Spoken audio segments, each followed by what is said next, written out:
বাচ্চা হারুনুর রশিদ রহমতুল্লাহ আলাইহের জামানায় বাচ্চা হারুনুর রশিদ রহমতুল্লাহ আলাইহে বহুত বড় আলেম, বুজুর্গ আলেম, আবার এই উপমহাদেশের সৌদি আরব সহ বিশাল এলাকার বাচ্চা ছিলেন।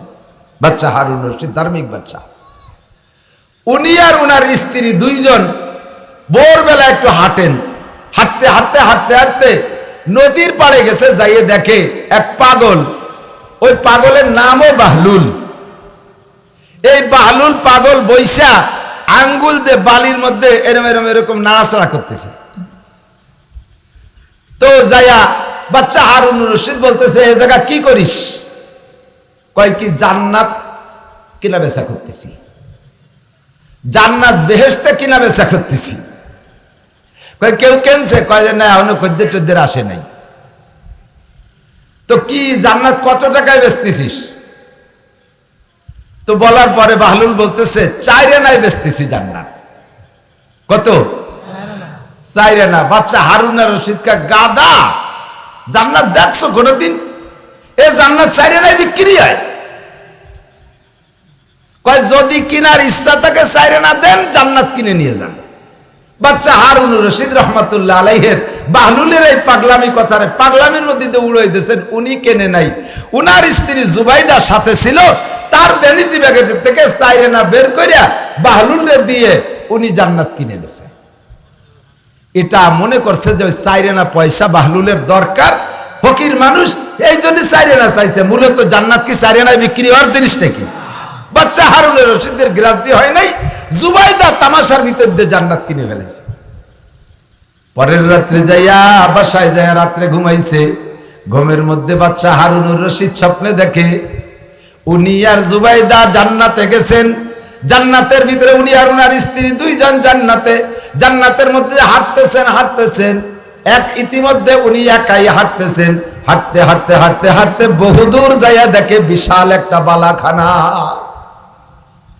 বিশাল একটা বালাখানা, অপূর্ব বালাখানা। জান্নাতের যেই বিবরণ বাচ্চা হারুনুর রশিদ কোরআন হাদিস থেকে পড়েছেন, সেই রকম বর্ণনা মোতাবেক একটা বালাখানা। এই বালাখানার সামনে সুন্দর একটা গেট। বাচ্চা হারুনুর রশিদ যে বলতেছে, এ সাজা, এইটা কি? কয় এটা জান্নাতি বালাখানা। কয় ভিতরে কি যাওয়া যাবে? কয় না, যাওয়া যাবে না। কয় কার বালাখানা? কয় দেখেন গেটে লেখা আছে, এই বালাখানার গেটে লেখা, এই বালাখানাটা জুবাইদার বালাখানা। এইটি জুবাইদার বালাখানা। বাচ্চা হারুনুর রশিদ বলতেছেন, জুবাইদা তো আমার স্ত্রী, স্ত্রীর ঘরে তো স্বামীর ঢুকার অধিকার আছে, কাজে আমি একটু ঢুকে দেখি। কয় না, আপনি জান্নাত কেনেন নাই, জুবাইদা যেই জান্নাত দিনের বেলা কিনছে সেই জান্নাত এইটা,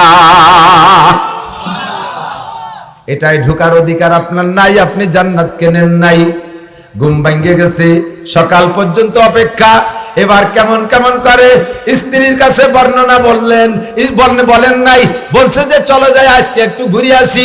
আজকে মনে মনে টান রইছে, গতকাল তো জুবাইদা জান্নাত কিনছে, আজকে যদি পাগল রে পাইয়া যায় তাহলে জান্নাতটা আমি কিনবো। দুইজন হাঁটতে হাঁটতে যাইয়া দেখে বাহলুল পাগল বসে বালির মধ্যে ভেসতে আঁকতেছে। সালাম দিয়ে কয়, বাহলুল কি করিস? কয় জান্নাত বালাখানা কিনা বেচা করতেছি। আজকে কের কাছে বেচছিস? কয় না, বেশি নাই। কয়লে বেচবি নাকি? কয় বেচবো। কয় দাম কত? কয় 4 আনা। কয় এই নে 4 আনা। এবার বাহলুল কয়, বাচ্চা তোমার কাছে জান্নাত বেচবো না। কয় কেন বেচবি না? কয় গতকাল কিনলে ইমানের সাথে বিশ্বাসের সাথে কিনা হইতো, আজকে তুমি জান্নাত দেখে কিনতে আসছো। ওরে দেখার নাম বিশ্বাস না, না দেখে মানার নাম বিশ্বাস। কথা বলেন? গতকাল জুবাইদা না দেখে বিশ্বাস করে কিনছে 4 আনা দে, তাই আল্লাহ তাআলা তারে জান্নাতের বালাখানা দিয়েছে।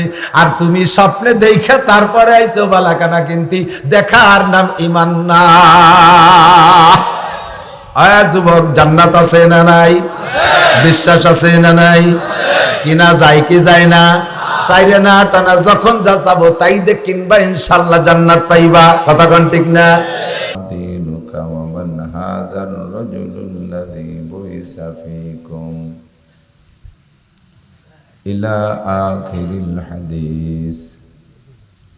سبحانك لا علم لنا إلا ما علمتنا إنك أنت العليم الحكيم جزى الله عنا محمدا ما هو أهله سبحان الله وبحمده سبحان الله العظيم رب اشرح لي صدري ويسر لي أمري واحلل عقدة من لساني يفقه قولي رب زدني علما اللهم أرنا الحق حقا وارزقنا اتباعه وأرنا الباطل باطلا وارزقنا اجتنابه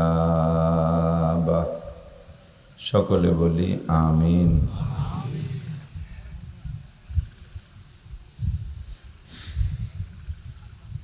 একটু দুরূদ শরীফ পড়ে নেই। আল্লাহুম্মা সাল্লি আলা মুহাম্মাদিন ওয়া আলা আলি মুহাম্মাদ কামা সাল্লাইতা আলা ইব্রাহিম ওয়া আলা আলি ইব্রাহিম ইন্নাকা হামিদুম মাজিদ।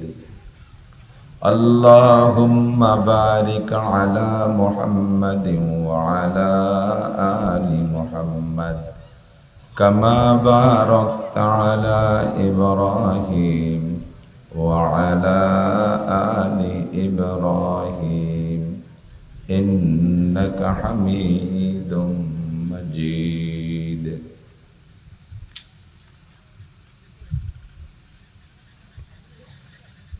হিলফুল ফুজুল পরিষদ বাংলাদেশ গোয়ালপাড়া দক্ষিণপাড়া সালতা ফরিদপুরের উদ্যোগে আয়োজিত ষষ্ঠ বার্ষিক ওয়াজ ও দোয়ার মাহফিল।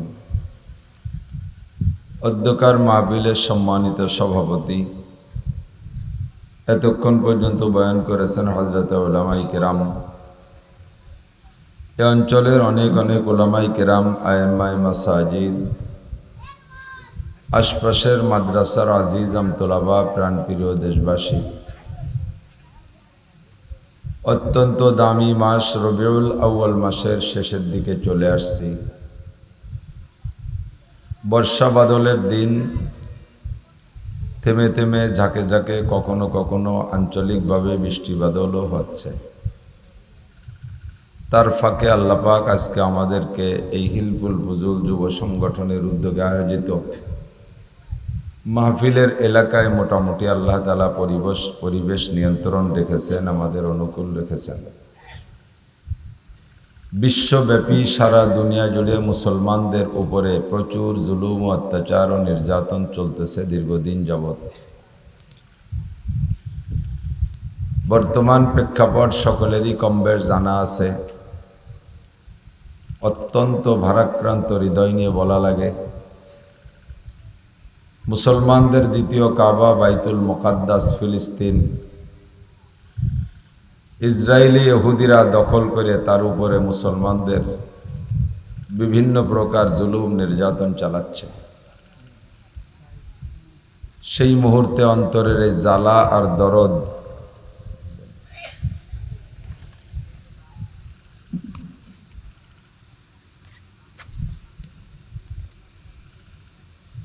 প্রত্যেকটা মুসলমানের অন্তরে বিরাজ করতেছে।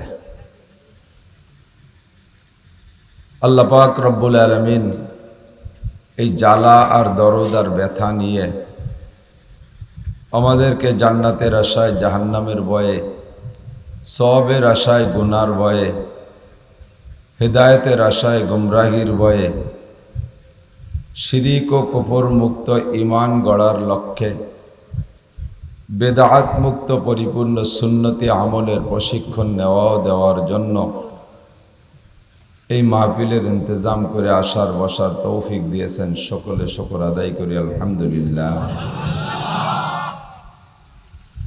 আমাদের প্রাণপ্রিয় বাহিদ্দে মাদ্রাসার দলা হুজুর দামাত বরকাতুহুম মোহতামিম সাহেব হুজুরের সুযোগ্য সাহেবজাদা ভাই ইমরান সাহেব, সুললিত কণ্ঠের অধিকারী যুবক মানুষ, ধীরে ধীরে ঠান্ডা মাথায় মিষ্টি সুরে আমাদেরকে অনেক কথা শেখাইছে। আল্লাহ তাআলা এসব কথার পর আমল করার তৌফিক দান করেন।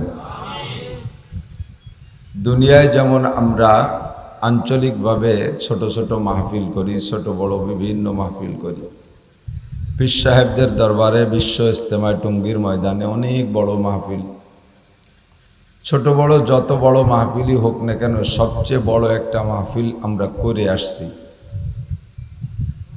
আর আরেকটা বড় মাহফিলের দিকে আমরা চলছি। যে মাহফিলের দিকে চলছি এবং যে মাহফিল থেকে আসছি, এই দুইটা মাহফিলের শ্রোতা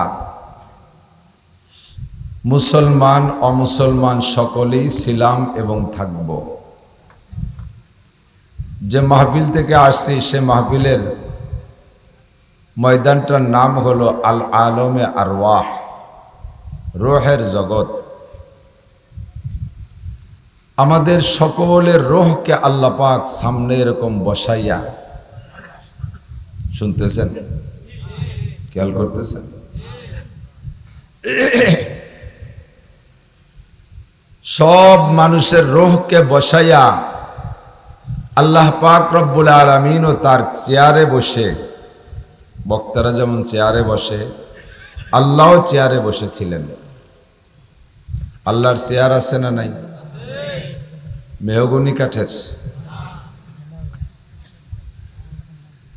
সেগুন সিরিজ কাঠের, আল্লাহ পাকের চেয়ার নূরের তৈরি। বলেন সুবহানাল্লাহ। কত বড়! আয়াতুল কুরসি পড়লে আপনি পেয়ে যাবেন, ওয়াসিয়া কুরসিয়ুহুস সামাওয়াতি ওয়াল আরদ। বিশাল 7 আসমান জমিন, এ সব মিলে যে মহা গোলাকার, মহাশূন্য না, মহা গোলাকার, কত বড় হবে? ফুটবলের চেয়ে বড়। এই জমিন থেকে প্রথম আসমানের দূরত্ব 500 বছরের পথ। কোনো যানবাহনের নাম বলে নাই। দুনিয়ায় সবচাইতে দ্রুতগামী যে যানবাহনটা তৈরি হবে, হতে পারে তার 500 বছরের পথ। তাহলে জমিন থেকে আসমান যত দূর, প্রথম আসমানের পুরু অতটুক, আর 500 বছরের পথ। পরের প্রথম আসমান থেকে দ্বিতীয় আসমানের মাঝখানে এই আসমান আর এই ফাঁকা দুটো মিলে যতটুক, পরের ফাঁকা আর অতটুক। এই ফাঁকা আর ওই ফাঁকা আর এই প্রথম আসমান তিনটে মিলে যতটুক, দ্বিতীয় আসমানের থিকনেস পুরু অতটুক। এইভাবে গুণ হইতে হইতে যাইয়া 7 আসমানের সীমানা কোন জায়গায় দাঁড়াইছে? কতক্ষণ? রাজবাড়ি মোড়ের ওই ধারে। এত বড় বিশাল মহাকাশ, বিশাল ফাঁকা, সব মিলে যে গোলাকার, আল্লাহ পাক রব্বুল আলামিনের চেয়ারের নিচে একটা টেনিস বলের মতো পড়ে আছে। কমে গেল নাকি? একটু আশ্চর্য হবেন না? সুবহানাল্লাহ, সুবহানাল্লাহ। সাহাবায়ে কেরাম নবী পাককে জিজ্ঞেস করছে, হুজুর এত বড় চেয়ারের পায়া কয়টা? হুজুর জিব্রাইলের কাছে শুনে বললেন, আল্লাহ পাকের কুদরতি চেয়ারের পায়া 8 লক্ষ। কয় লক্ষ? 8 লক্ষ। আবার সাহাবায়ে কেরাম জিজ্ঞেস করলেন, 2 চেয়ার 2 পায়ের মাঝখানের দূরত্ব কতটুকু? জিব্রাইলের কাছ থেকে শুনে হুজুর আবার বললেন, একটা তেজি ঘোড়া 1000 বছর দৌড়াইলে এক পায়ের থেকে আর এক পায়ের নাগাল পাবে না। এত বড় দূরত্বওয়ালা পায়াওয়ালা 8 লক্ষ পায়া বিশিষ্ট চেয়ার কত বড় হবে? চেয়ার যত বড়, চেয়ারওয়ালাও তত বড়। এই চেয়ারওয়ালারেও মাপা যাবে না, চেয়ারকেও মাপা যাবে না। এই জন্য একটা কথা দিয়ে চেয়ারওয়ালার প্রশংসা বলতে হবে, সেটা হলো আল্লাহু আকবার। আল্লাহ সবচেয়ে বড়, আল্লাহ সবচেয়ে। চেয়ারওয়ালা যেমন তার আওয়াজও তেমন। আমরা ছোট, আমাদের আওয়াজ ছোট বিধায় আপনারা শুনবেন না, বিধায় শব্দযন্ত্র মাইক ব্যবহার করি। আল্লাহ পাক রব্বুল আলামিনের কি মাইক লাগে? আল্লাহ পাক রব্বুল আলামিনের বিশাল মাহফিল, কোটি কোটি কোটি কোটি আদম থেকে পর্যন্ত যত মানুষ আসছে, কিয়ামত পর্যন্ত যত মানুষ হবে, সব মানুষের রূহকে বসাইয়া আল্লাহ পাক একটা প্রশ্ন করেছেন, সবাই জানেন, আলাস্তু বিরাব্বিকুম। জিজ্ঞাসা কি? একটু মনে নেই? আলাস্তু বিরাব্বিকুম বলেন। কোরআন শরীফের আয়াতের নিয়ত করে বলবেন, এক একটা হরফে 10টা করে নেকি পাইবেন। বলেন, আলাস্তু বিরাব্বিকুম, আমি কি তোমাদের রব নই? জিজ্ঞেস করছেন কে? আল্লাহ পাক জিজ্ঞেস করে বলেন নাই, চাপ সৃষ্টি করেন নাই, তোমাকে বলতেই হবে আমি তোমাদের রব, স্বীকার করতেই হবে। এভাবে আল্লাহ বাধ্যতামূলক চাপ দেন নাই। আল্লাহ পাক মুক্তভাবে ভাষাটা ছেড়ে দিয়ে বলেন, ও বান্দা, তুমি তোমার বুঝ মতে বলো, তুমি তোমার বিবেক মতে বলো। পাশের জনে বলতেছে বিদায় তুমিও সেই তালে তালে বলবা তা না, তুমি বুঝে শুনে বলো, আমি কি তোমাদের রব নই? এক বাক্যে সমস্ত মানুষ স্বীকার করেছি। ক্বালু বালা, জি আল্লাহ, বিকল্প রবের প্রশ্নই আসে না, তুমি একমাত্র রব। একমাত্র রব কে? রব কে? সঙ্গে সঙ্গে আল্লাহ পাক তার বিশাল কলম, দুনিয়ার সব জিনিস সৃষ্টি করেছে আল্লাহ পাক কোন শব্দের মাধ্যমে? ওয়া ইযা আরাদা শাইআন আইয়াকুলা লাহু কুন ফায়াকুন। আসমানকে বলছে কুন সামাআন, আসমান হইয়া যাও। সূর্যকে বলছে কুন শামসান, সূর্য হইয়া যাও। চন্দ্রকে বলেছে কুন কামারান, চাঁদ হইয়া যাও। জমিনকে বলেছেন কুন আরদিন, 7টা জমিন হয়ে যাও।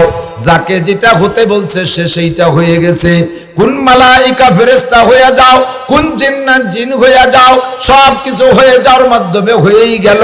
5টা জিনিসকে আল্লাহ পাক হয়ে যাও শব্দ দিয়ে তৈরি করে নাই, 5টা জিনিসকে আল্লাহ পাক তার নিজ কুদরতি হাত দিয়ে তৈরি করেছেন। 1 নম্বরে আল্লাহ পাক নিজ আরশ তৈরি করেছেন হাত দিয়া। 2 নম্বরে আল্লাহ পাক গোটা মখলুকের সমস্ত তকদির লেখার জন্য কলম, এবং সমস্ত আসমানকে লৌহে মাহফুজের মধ্যে লিখে লেখা রাখার জন্য যেই কলমটা ব্যবহার করেন, ওই কলমটা তৈরি করেছে আল্লাহ পাক হাত দিয়া। 3 নম্বরে 8টা জান্নাতের মধ্যে জান্নাতে আদন নামে একটা জান্নাত আছে, এই জান্নাতে আদন তৈরি করেছেন আল্লাহ পাক হাত দিয়া। 4 নম্বরে মুসা আলাইহিস সালাতু ওয়াস সালামের বিশাল তাওরাত কিতাব লিখেছিলেন আল্লাহ পাক হাত দিয়া। 5 নম্বরে সমস্ত মানুষের গলার উপরে টুক, মাথা আর মুখমণ্ডল আল্লাহ পাক নিজ হাত দিয়ে তৈরি করেছে। আপনার আমার প্রত্যেকের মাথা, মুখ, চোখ, কান আল্লাহর হাতের তৈরি। বলেন আলহামদুলিল্লাহ। গলার নিচের টুক ফেরেশতারা বানাইছে, গলার উপরের টুক আল্লাহ পাক নিজ হাত দিয়ে তৈরি করেছে। যে জিনিসের পিছনে যার পরিশ্রম বেশি, সে জিনিসের পিছনে তার দরদও বেশি। কতক্ষণ? যুবক একজন 300 টাকা দামের এক জোড়া ছিঁড়া স্যান্ডেল, দামি একটা চাদর দিয়ে, শাল, কাশ্মীরি শালের কেনি দিয়া ছিঁড়া স্যান্ডেল পরিষ্কার করতেছে। শালটার দাম 12,000 টাকা, স্যান্ডেলের দাম 300 টাকা। কিনছে আবার 3 বছর আগে, এখন ওর দাম নাই 3 টাকাও। তাই শাল দিয়ে পরিষ্কার করে। জিজ্ঞেস করা হলো, এই শাল কার আর স্যান্ডেল কার? ভাই, স্যান্ডেল কিনছি আমি ভ্যান চালাইয়া অনেক কষ্ট করে টাকা দিয়া, আর শাল দেশে আমার শ্বশুর। শ্বশুরের কিনা শালের প্রতি অত দরদ নাই, নিজের কষ্টের টাকার স্যান্ডেলের প্রতি যেই দরদ। কতক্ষণ ঠিক না?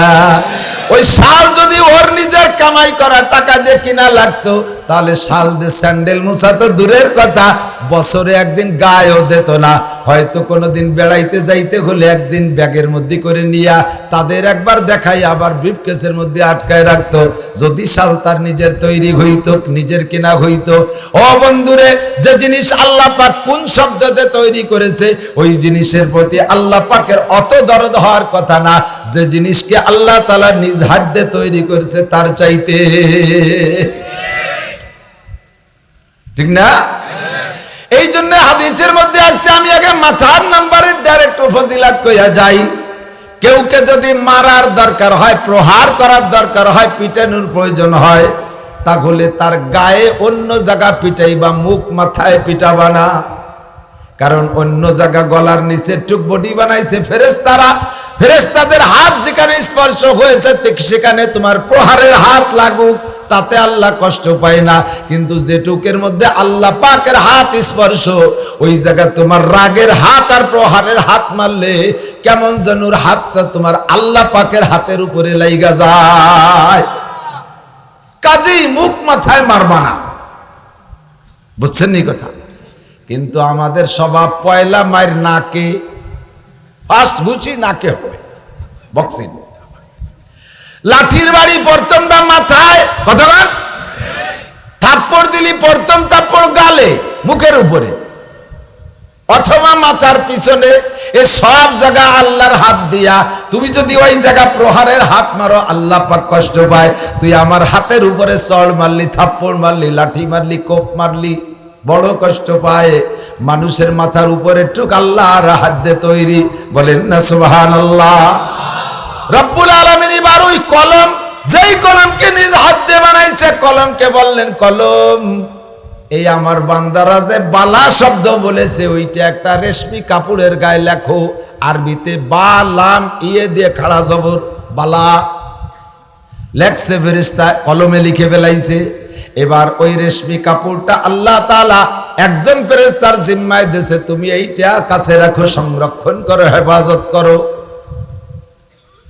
ফেরেশতা ওইটা হাতে নিয়ে জান্নাতের মধ্যে ঘুরে ফেরে, কয় আল্লাহ এটারে রাখবো কোন জায়গায়? আমার কাছে স্টিলের আলমারি নাই, আয়রন সেট নাই, কাঠের বাক্স নাই, টিরাং নাই, সুটকেস নাই, ব্রিফকেস নাই, ব্যাগ নাই, আমি এ রাখবো কোন জায়গায়? আল্লাহ কয় যেখানে রাখবা রাখবা, ওটা অযত্ন করবা না, ওটা একদিন আমার কাজে লাগবে। আজকে আমার সামনে যে সকল মানুষরা এই বালা বলে আমাকে রব বলে স্বীকার করলো, দুনিয়ায় যায়া এরা আমার এই নাম ভুলে যাবে, রব নাম মনে থাকবে না। দুনিয়ায় তাদের রবের অভাব হবে না, হাজারো হাজার রব আবিষ্কার করে তাদের পিছনে ঘুরবে, তাদের কাছে প্রার্থনা দোয়া মোনাজাত করবে, আমার নাম ভুলে যাবে। আবার কিয়ামতের ময়দানে আমি আরেকটা মাহফিল করব, তাদেরকে সামনে করে নিয়ে ওদিন আমি জিজ্ঞাসা করব, আজকে যে কথা বলেছিস এই কথাটা কেন খিলাফ করেছিস, জবাব দিয়ে যা। ওরা সেদিনও অস্বীকার করবে, আল্লাহ আমরা তোমার সামনে তোমাকে রব বলে স্বীকার করি নাই, আমরা বালা বলি নাই। ওই দিন আমার বিচার করতে দলিল লাগবে, সেই দিন এই দলিল খান বের করে দিবি, দেখ তোরা বলছিলি কি না। এই জন্য এই বালার কাগজটা যত্ন করো। ফেরেশতা কয় কোন জায়গা রাখবো? ফেরেশতা রাখতে রাখতে রাখতে রাখতে কয় কতকাল রাখবো আল্লাহ জানে। কাজেই আমি আমার পেটের মধ্যে রাইখে দেই। ওই ডেরে বইটা তাবিজির মতো ক্যাপসুল বানায় ফেরেশতা গিলে খেয়ে ফেলাইছে। খাওয়ার সাথে সাথে ওই ফেরেশতা বডি নাই, জমাট বাঁধা পাথর হয়ে গেছে। দপদপে ফটফকে সাদা একটা পাথর, এই পাথরটাকে আল্লাহ জান্নাতের মধ্যে রাখছেন। আব্বা যে আদম আলাইহিস সালাম আর মা হাওয়া আলাইহাস সালাম, এই দুইজন ছিলেন জান্নাতে। আদম আলাইহিস সালামকে আল্লাহ পাক বললেন জান্নাতের মধ্যে নামাজ নাই, রোজা নাই, হজ নাই, যাকাত নাই, তাবলীগ নাই, সরমনায় নাই, মসজিদ নাই, মাদ্রাসা নাই, এর মধ্যে কোনো ইবাদত বندگی নাই, ক্ষেত নাই, খামার নাই, ব্যবসা নাই, বাণিজ্য নাই, আমলিগ নাই, বিএনপি নাই, জামাত নাই, জাতীয় পার্টি নাই, রাজনীতি ফাজনীতি কোনোটা নাই, তোমার কোনো কাম নাই। একটা কাম মাত্র, এই পাথরটার দিক খেয়াল রাখবা। পাথরটা বড় দরদের পাথর, ওর মধ্যে আমার আমানত যত্ন করবা। আদম আলাইহিস সালামের একটা কাজ মাত্র, পাথর কোলে করে রাখা। ওই পাথরটারে কিছুদিন নাড়াচাড়া করতে করতে এমন একটা সম্পর্ক হয়ে গেছে, হঠাৎ করে যেদিন আদম আলাইহিস সালামকে আল্লাহ পাক দুনিয়ায় পাঠানোর সিদ্ধান্ত নিলেন, আদম আলাইহিস সালাম কয় আল্লাহ এই জান্নাতের থেকে কিছু কি আমি সাথে নিতে পারবো? আল্লাহ কয় যা যা তোমার মনে চায়, তোমার ব্যাগে যা ধরে, ব্রিফকেসে যা আটে সব নিতে পারো। কয় আল্লাহ কিছুই নেব না, আবার যেহেতু ফিরে আসতে হবে জান্নাতে, অনার্থকে জায়গা থেকে বোঝা মিলিয়ে বয়ে নিয়ে লাভ কি? আবার ফিরে যাব কোন জায়গায়? জোরে কোন জায়গায় আসছি আমরা? কোন জায়গা থেকে? জান্নাত থেকে এসেছি, আবারও ফিরে যাব জান্নাতে। কাজেই অত মোটা ব্যাগ বস্তা ভরে নিয়ে লাভ নাই, শুধুমাত্র পাথরটা আমি নিতে চাই। আল্লাহ কয় ঠিক আছে নিয়ে যাও। যেই পাথরে আদম আলাইহিস সালাম হাতে করে খেলনার মতো নাচায় বেড়াইছে, আজকে সেই পাথর জান্নাতের জমিন থেকে টাইনা আলগা করতে পারে না, উঁচুই হয় না পাথর। জান্নাতের মাটির মতো ওজন হয়ে গেছে, ওঠে না। আদম আলাইহিস সালাম বললেন আল্লাহ পাথর তো ওঠে না, আল্লাহ তো জানে পাথর না উঠার মারেফাত কোন জায়গায়। আল্লাহ কয় এ পাথর উঠিস না কেন? পাথরের জবান খুইলে গেছে, পাথর তো মূলত ফেরেশতা। পাথরে কয় আল্লাহ তোমার আদম নিজে সমস্যার মধ্যে পড়ছে, তার সমস্যা সমাধানের জন্য দুনিয়ায় যায়, আমি পাথর কি অন্যায় করলাম যে জান্নাত থেকে বেরিয়ে যাব? আল্লাহ আমি এই জান্নাত থেকে বেরিয়ে যাব কেন? আমার কি দোষ? আল্লাহ পাক বললেন পাথর তোমার কোনো দোষ না, আমার আদম তোমার সাথে বন্ধুত্বতা করেছে, এই প্রেমে সে নিতে চাইতেছে, তুমি একটু যাও। কয় আল্লাহ আমি গেলে দুনিয়ায় কি কোনো উপকার হবে? আল্লাহ পাক বললেন যাও, তুমি দুনিয়ায় যাও, তোমারে বাংলাদেশের সংসদ ভবনে রাখা হবে না, ইন্ডিয়ার সংসদে রাখা হবে না, তোমারে আমেরিকার সংসদ ভবনে রাখা হবে না, তোমারে কোনো কলকারখানার মধ্যে রাখা হবে না, স্কুল কলেজ ইউনিভার্সিটির মধ্যে রাখা হবে না, তোমাকে রাখা হবে সারা দুনিয়ার সর্বপ্রথম একটা ঘর, তোমরা যাওয়ার 50,000 বছর আগে আমি বানায় রাখছি। ইন্না আউওয়ালা বাইতি উদিআ লিন-নাস লাল্লাযী বিবাক্কাতা মুবারাকাও ওয়া হুদাল লিল আলামিন। ওই ঘরটার নাম হলো কাবা ঘর, তুমি ওই কাবা ঘরের মধ্যে থাকবা। আল্লাহ আমি ওই জায়গা বসে থাকলে লাভ কি? আল্লাহ কয় আমার সারা দুনিয়ায় হাজার হাজার লক্ষ লক্ষ বান্দা থাকবে, ওই বান্দারা গুনাহ করবে, তোমার বডি কোয়ালিটি যেমন, তোমার বডি সাইজ যেমন, ওই রকম এক একটা কোয়ালিটি বডির এক একটা পাথর আমি প্রত্যেক আদম সন্তানের সিনার মধ্যে তৈরি করে রাখছি। আলা ইন্না ফিল জাসাদি লামুদগা ইযা সালুহাত সালুহাল জাসাদু কুল্লুহু ওয়া ইযা ফাসাদাত ফাসাদাল জাসাদু কুল্লুহু আলা ওয়া হিয়াল কলব। আমার বান্দার সিনার মধ্যে যেই টুকরাটা থাকবে তোমার মতো এরকম বডি কোয়ালিটি ওইটা সিনার মধ্যে থাকবে। তুমি এখন যেমন সাদা আছো, জন্মসূত্রে প্রত্যেক আদম সন্তানের সিনার মধ্যে ওই পাথরটা ওই রকম সাদা হবে, ওর ভিতরে কোনো দাগ দাব্বা থাকবে না। বান্দা যখন একটা গুনাহ করবে, তওবা যদি না করে, তার কলবের দাগ ওই পাথরের উপরে একটা দাগ লাগবে, আরেকটা গুনাহ করবে আরেকটা দাগ লাগবে, আরেকটা গুনাহ করবে আরেকটা দাগ লাগবে, এমন করে দাগ লাগাইতে লাগাইতে সুদের দাগ, ঘুষের দাগ, জিনার দাগ, ব্যভিচারের দাগ, মদের দাগ, তাড়ির দাগ, বিড়ির দাগ, আলটেলা দাগ, জাল দলিলের দাগ, মিথ্যে সাক্ষীর দাগ, বাবার দরবারের দাগ, খাজার দরবারের দাগ, বেদাতের দাগ, শিরিকের দাগ, কবরের দাগ, সগীরার দাগ, কবিরার দাগ, হাজার হাজার দাগ লাগাইতে লাগাইতে তার ওই কলবটারে কালো বানাইয়া ফেলবে। তুমি যাবা কাবা ঘরের পাশে থাকবা। আমার ইব্রাহিম নবী দাওয়াত দিয়েছে ইয়াতুকা রিজালাও ওয়া আলা কুল্লি ওয়া'আদ্দিন ফিন নাস বিল হজ্জ ইয়াতুকা রিজালাও ওয়া আলা কুল্লি দামিনি ইয়াতিনা মিন কুল্লি ফাজ্জিন আমিক। আমার সারা দুনিয়া থেকে বান্দারা গুনাহগাররা আইসা তোমার কাছে ঘুরে ফিরে তোমার একটা চুমো দেবে, তোমাকে একটা চুমো দেবে, তোমারে থাপ্পড় দেবে না, তোমারে লাথি মারবে না, তোমারে কেনুদে ঘাই মারবে না, তোমারে বক্সিং দেবে না, তোমারে লাঠি মারবে না, তোমারে চুমো দেবে আদর কইরা। চুমোর সঙ্গে সঙ্গে আমার বান্দার সিনার মধ্যে ওই পাথরের সব কালো দাগগুলো তোমার গায়ে লাইগা আমার বান্দার কলবটা পরিষ্কার সাদা করে বাড়ি চলে যাবে। একদিন তুমি পাথর কালো পাথরে পরিণত হবা। মিশকাত শরীফের হাদিস, বুখারী শরীফের হাদিস, মিশকাত শরীফে আছে কানাল হাজারুল আসওয়াদু হাজারান আবিয়াদা। সারা দুনিয়ার সবচাইতে শ্রেষ্ঠ সাদা পাথর ছিল বর্তমানে যার নাম কালো পাথর। কাবাঘরের কোনায় দেখেন না? দেখছেন নাকি? যারা গেছেন তারা তো সরাসরি দেখছেন, যারা যান নাই তারা ছবিতে তো দেখছেন। কোনায় এরকম একটা কিরকম এরকম মুচার মতো একটা দেখা যায় না, ওর ভিতরে পাথর, ভিতর দিক দিয়ে সেট করা। চুমো খাইতে খাইতে ওয়াল রে হুটো হইয়ে ফেলাইছে মানুষ। এখন মুখ দিতে গেলে পুরো মাথাটা ভিতরে চলে যায়। ওই পাথর ছিল সাদা পাথর, জান্নাতি পাথর। আমার আপনার চুমো খাইতে খাইতে কলবের গুনাহ ওর গায়ে লাইয়া ওইটা এখন কালো পাথর হইয়া গেছে। আর আমরা সেখানে যাইয়া আমার পাথরটারে সাদা বানাই আসি। আল্লাহ পাক রব্বুল আলামিন পাথরকে যখন এই ওয়াজ করলেন, পাথরে কয় আল্লাহ আমার দ্বারা যদি তোমার বনি আদমের ন্যূনতম উপকার হয় তাহলে আমি রেডি আছি, যাব।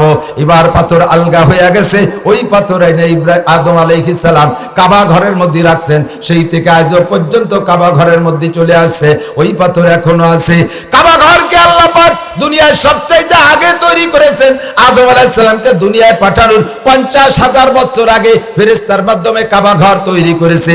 তার মাত্র 40 বছর পর, কাবা নির্মাণের 40 বছর পর আল্লাহ পাক এই বাইতুল মুকাদ্দাস, ফিলিস্তিনের বাইতুল মুকাদ্দাস ফেরেশতাদের মাধ্যমে তৈরি করেছে। কোন সুবহানাল্লাহ। নূহ আলাইহিস সালামের প্লাবনের পরে দুইটা ঘরই বিনাশ হয়ে গিয়েছিল, দুইটা ঘরের কোনো অস্তিত্ব ছিল না। হযরত ইব্রাহিম আলাইহিস সালাম আইসা কাবা ঘরকে পুনর্সংস্করণ করেছেন, আর হযরত ইসমাইল হযরত কি বলা হয় সুলাইমান আলাইহিস সালাতু ওয়াস সালাম, হযরত সুলাইমান আলাইহিস সালাতু ওয়াস সালামের হাতে তৈরি বর্তমান বাইতুল মুকাদ্দাসের যে ফিগার আছে, এইটা হযরত সুলাইমান আলাইহিস সালামের হুকুমে জিনদের মাধ্যমে তৈরি করেছেন।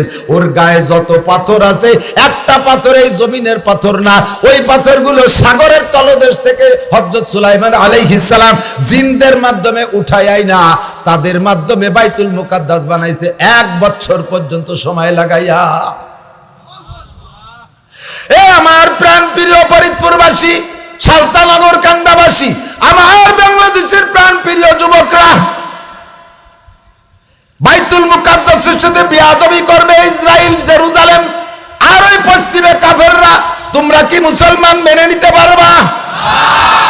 যে কোনো জায়গা থেকে যে কোনো মুহূর্তে যদি ডাক আসে, আসো, কমপক্ষে কিছু পারবা না, অস্ত্র মারতে পারবা না, বাইতুল মুকাদ্দাস যাইতে পারবা না, ফিলিস্তিন যাইতে পারবা না, বাংলাদেশে থেকে একটা স্লোগান তুলতে হবে, মানববন্ধন করতে হবে, এখানে একটা মিছিল দিতে হবে, এখানে ধর্মঘট করতে হবে। যদি এমন করে ডাক আসে, যাইতে সবাই প্রস্তুত আছি?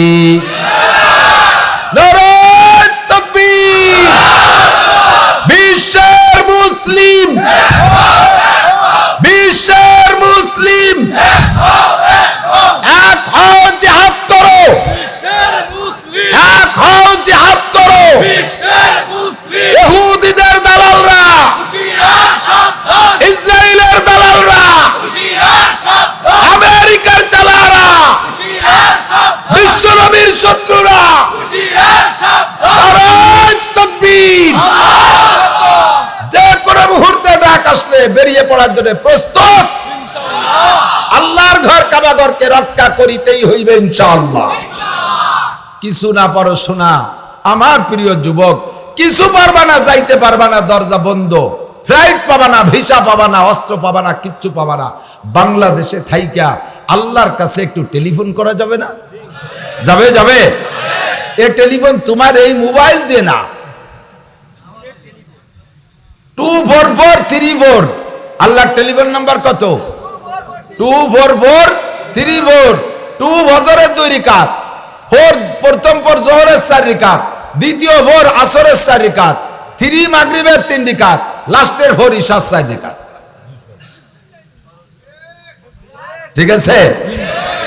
এই 5 ওয়াক্তের 24434 দিয়ে ফোন করলে আল্লাহ পাক রব্বুল আলামিন মুসলমানদের পক্ষে দাঁড়ায় যায়।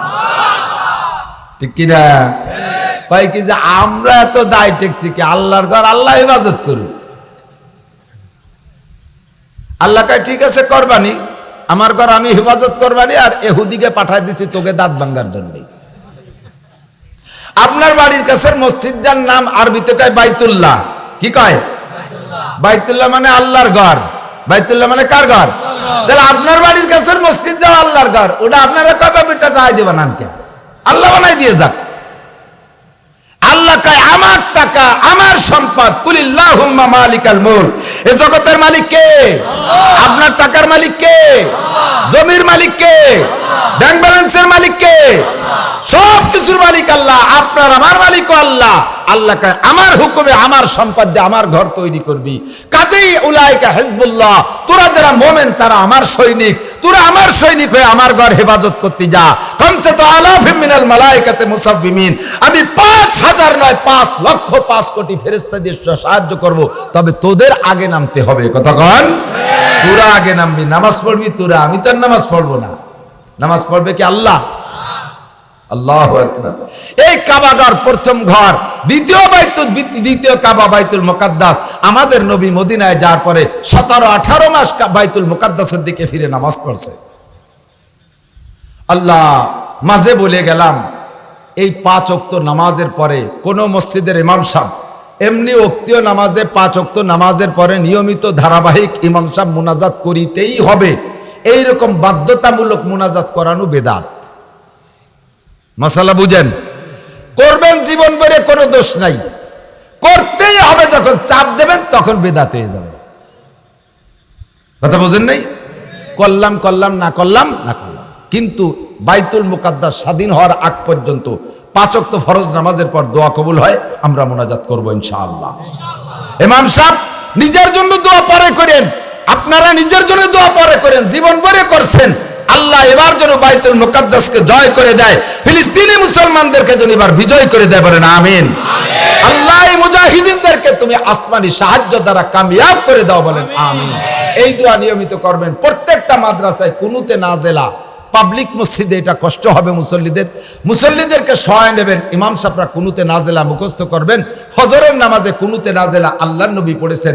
70 জন সাহাবাকে এই ইহুদিরা চক্রান্ত কইরা আইসে হুজুরের কাছে মুনাফিকি শেকেলে পাগড়ি বুগড়ি বাঁধে জুব্ব জামা পরি টরি আইসে কয়, হুজুর আমাদের এলাকায় যদি কয়েকজন হাফেজ সাহাবা পাঠাই দিতেন, আমাদের মেয়ে ছেলেরা কোরআন শরীফ পড়তো, পুরুষরা কোরআন শরীফ পড়তো, তাদের কাছে পড়া শিখতাম, আমরা ইমানদার হইতাম। হুজুর কি কয়েকজন হাফেজ দেওয়া যায়? হুজুর সাল্লাল্লাহু আলাইহি ওয়াসাল্লাম 70 জন হাফেজ, জলিলুল কদর বাছাই করা 70 জন হাফেজ সাহাবা তাদের সাথে দিয়েছে, আর এরাই 70 জনকে নিয়ে হত্যা করে দিয়েছে। এই ইহুদি ইসরায়েলের জাতি, এই খ্রিস্টানের জাতি, তারা চক্রান্ত করে 70 জন সাহাবাকে শহীদ করে দিয়েছে। নবী পাক খবর পাইয়া কুনুতে নাজেলা, তাদের জন্য বদদোয়া নামে এরকম একটা দোয়া আছে, 10-12 লাইন আরবিতে, এর নাম কুনুতে নাজেলা বলে।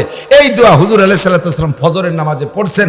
শেষ রাকাতে রুকুতে যাওয়ার আগে কিরাত শেষ কইরা, অথবা রুকুতে উঠে সিজদায় যাওয়ার আগে, 2 টাইমই পড়া যায়। কিরাত শেষ কইরা রুকুতে যাওয়ার আগে সানাবান্ধা অবস্থায় আল্লাহুম্মা হদিনা ফিমান হাদাইত وعافنا فيمن عافيت وتولنا فيمن توليت وقنا شر ما قضيت فإنك تقضي ولا يقضى عليك। এইভাবে লম্বা করে দোয়া আছে।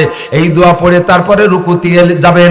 এইভাবে দোয়া করলে আল্লাহ পাক রব্বুল আলামিন দোয়া কবুল করে, মুসলমানদেরকে আল্লাহ তাআলা যেন বিজয়ী করে দেয়। আল্লাহ পাক রূহের জগতে বসাই আমাদেরকে কি পড়াইছেন? রব। জোরে বলেন কি? কি পড়াইছে? রব। আবার দুনিয়ায় আসার আগে যেমন রূহকে পড়াইছে রব, আবার দুনিয়ার থেকে যাওয়ার পরে, কবরে যাওয়ার পরও রূহের কাছে জিজ্ঞাসা হবে কি? মার রব্বুকা। কতক্ষণ কি জিজ্ঞাসা হবে? নবী পাক বলেন, হাদিসের মধ্যে আছে, ইজা উজিয়াল মাইয়িতু ফি কবরিহি ইয়াতিহি মালাকান। আর একটু সাউন্ড দাও। ইজা উজিয়াল মাইয়িতু ফি কবরিহি ইয়াতিহি মালাকান। যখন মাইয়িতকে কবরে রাখা হয়, 2 জন ফেরেশতা আসে। বিশ্বাস হয়? হয়। দেখছেন? তাই কিরকম? দেখে বিশ্বাসের নাম বিশ্বাস না, দেখে বিশ্বাসের নাম। আমি মাওলানা নাসির সাহেব আসছি, মসজিদে যাই বসে রয়েছি, এই জায়গা আপনাদের কাছে বলছে না যে হুজুর আসছে, এর নাম হলো বিশ্বাস। এখন সামনে তো বসেই রয়েছি, এখন তো বিশ্বাস নাই, এখন হলো দেখা দেখি। কতক্ষণ? মজার একটা ছোট্ট গল্প এসে গেল, একটু না বলে পারতেছি না, কষ্ট হচ্ছে।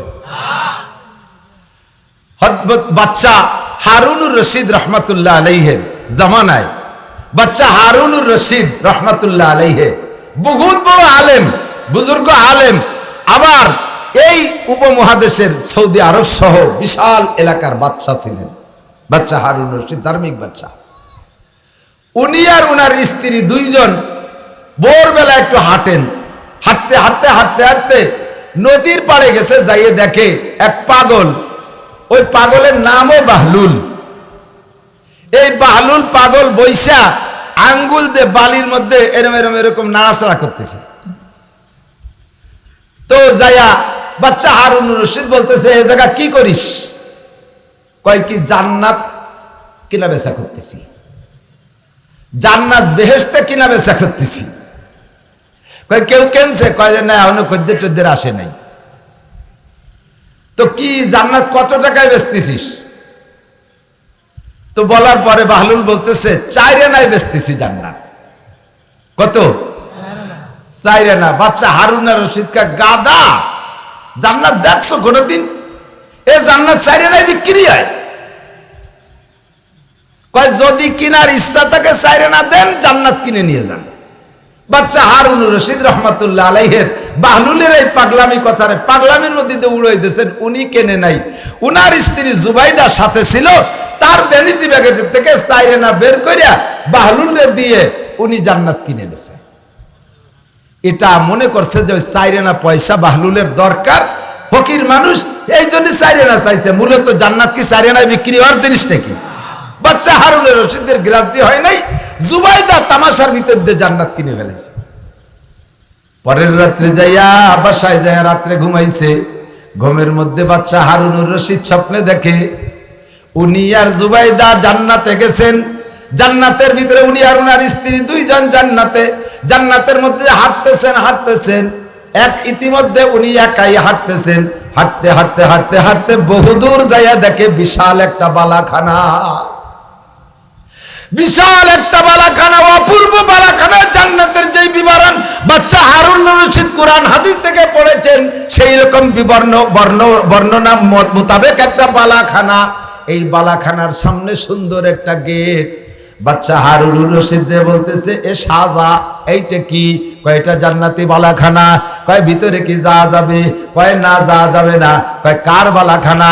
কয় দেখেন গেটে লেখা আছে, এই বালাখানার গেটে লেখা, এই বালাখানাটা জুবাইদার বালাখানা। এইটি জুবাইদার বালাখানা। বাচ্চা হারুন রশিদ বলতেছেন, জুবাইদা তো আমার স্ত্রী, স্ত্রীর ঘরে তো স্বামীর ঢুকার অধিকার আছে, কাজে আমি একটু ঢুকে দেখি। কয় না, আপনি জান্নাত কেনেন নাই, জুবাইদা যেই জান্নাত দিনের বেলা কিনছে সেই জান্নাত এইটা, এটাই ঢুকার অধিকার আপনার নাই, আপনি জান্নাত কেনেন নাই। ঘুম ভাঙ্গে গেছে, সকাল পর্যন্ত অপেক্ষা। এবার কেমন কেমন করে স্ত্রীর কাছে বর্ণনা বলেন নাই, বলছে যে চলো যাই আজকে একটু ঘুরে আসি। আজকে মনে মনে টান রইছে, গতকাল তো জুবাইদা জান্নাত কিনছে, আজকে যদি পাগল রে পাইয়া যায় তাহলে জান্নাতটা আমি কিনবো। দুইজন হাঁটতে হাঁটতে যাইয়া দেখে বাহলুল পাগল বসে বালির মধ্যে ভেসতে আঁকতেছে। সালাম দিয়ে কয়, বাহলুল কি করিস? কয় জান্নাত বালাখানা কিনা বেচা করতেছি। আজকে কের কাছে বেচছিস? কয় না, বেশি নাই। কয়লে বেচবি নাকি? কয় বেচবো। কয় দাম কত? কয় চাইরানা। কয় এই নে চাইরানা।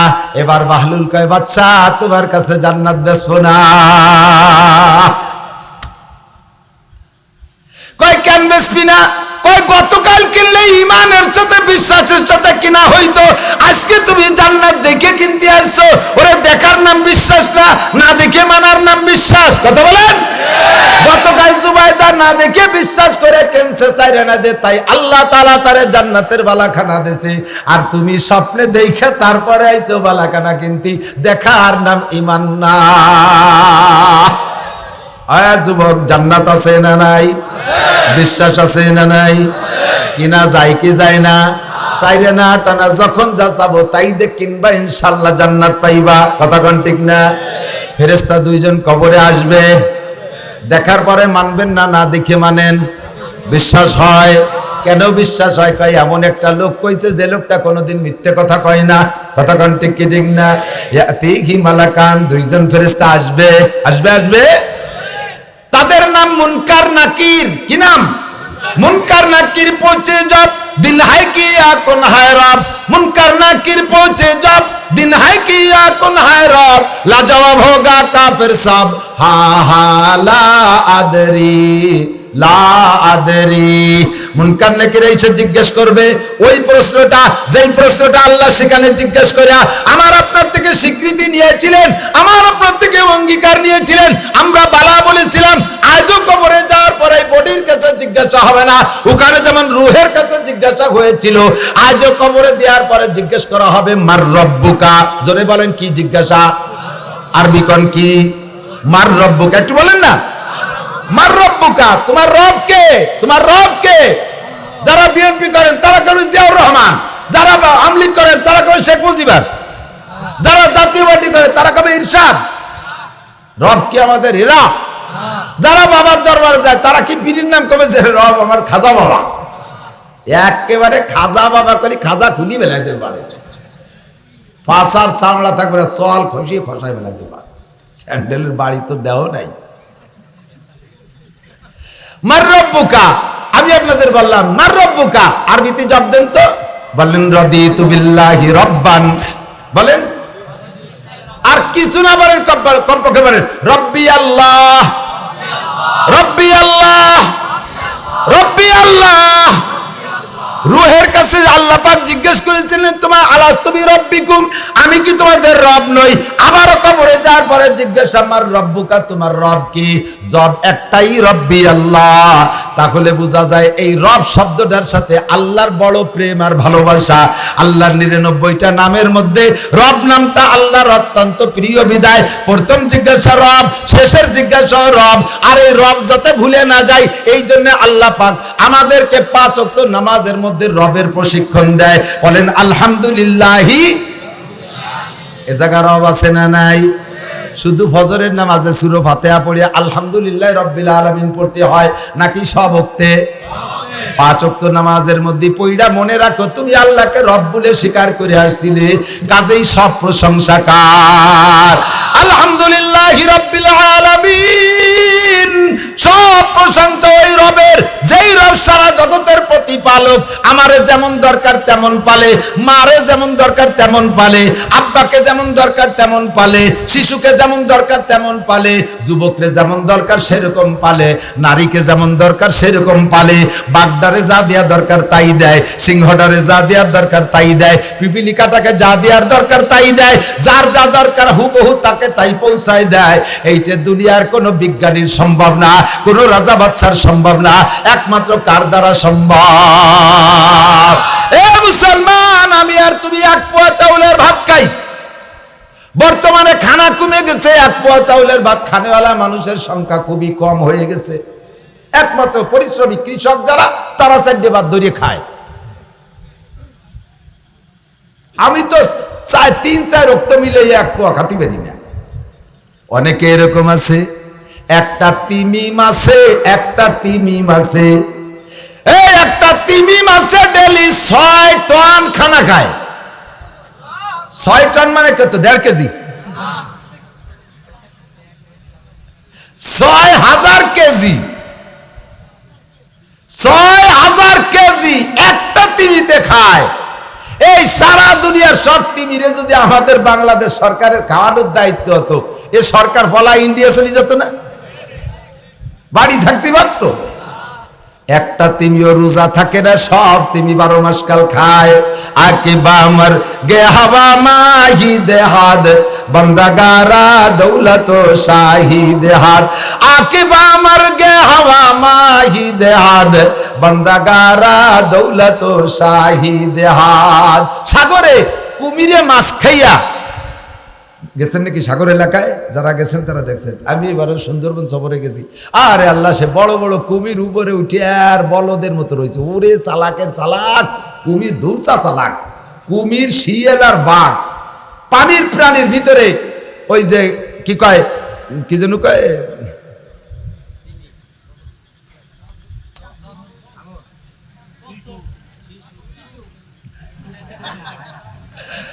আল্লাহ ভুলে গেছি।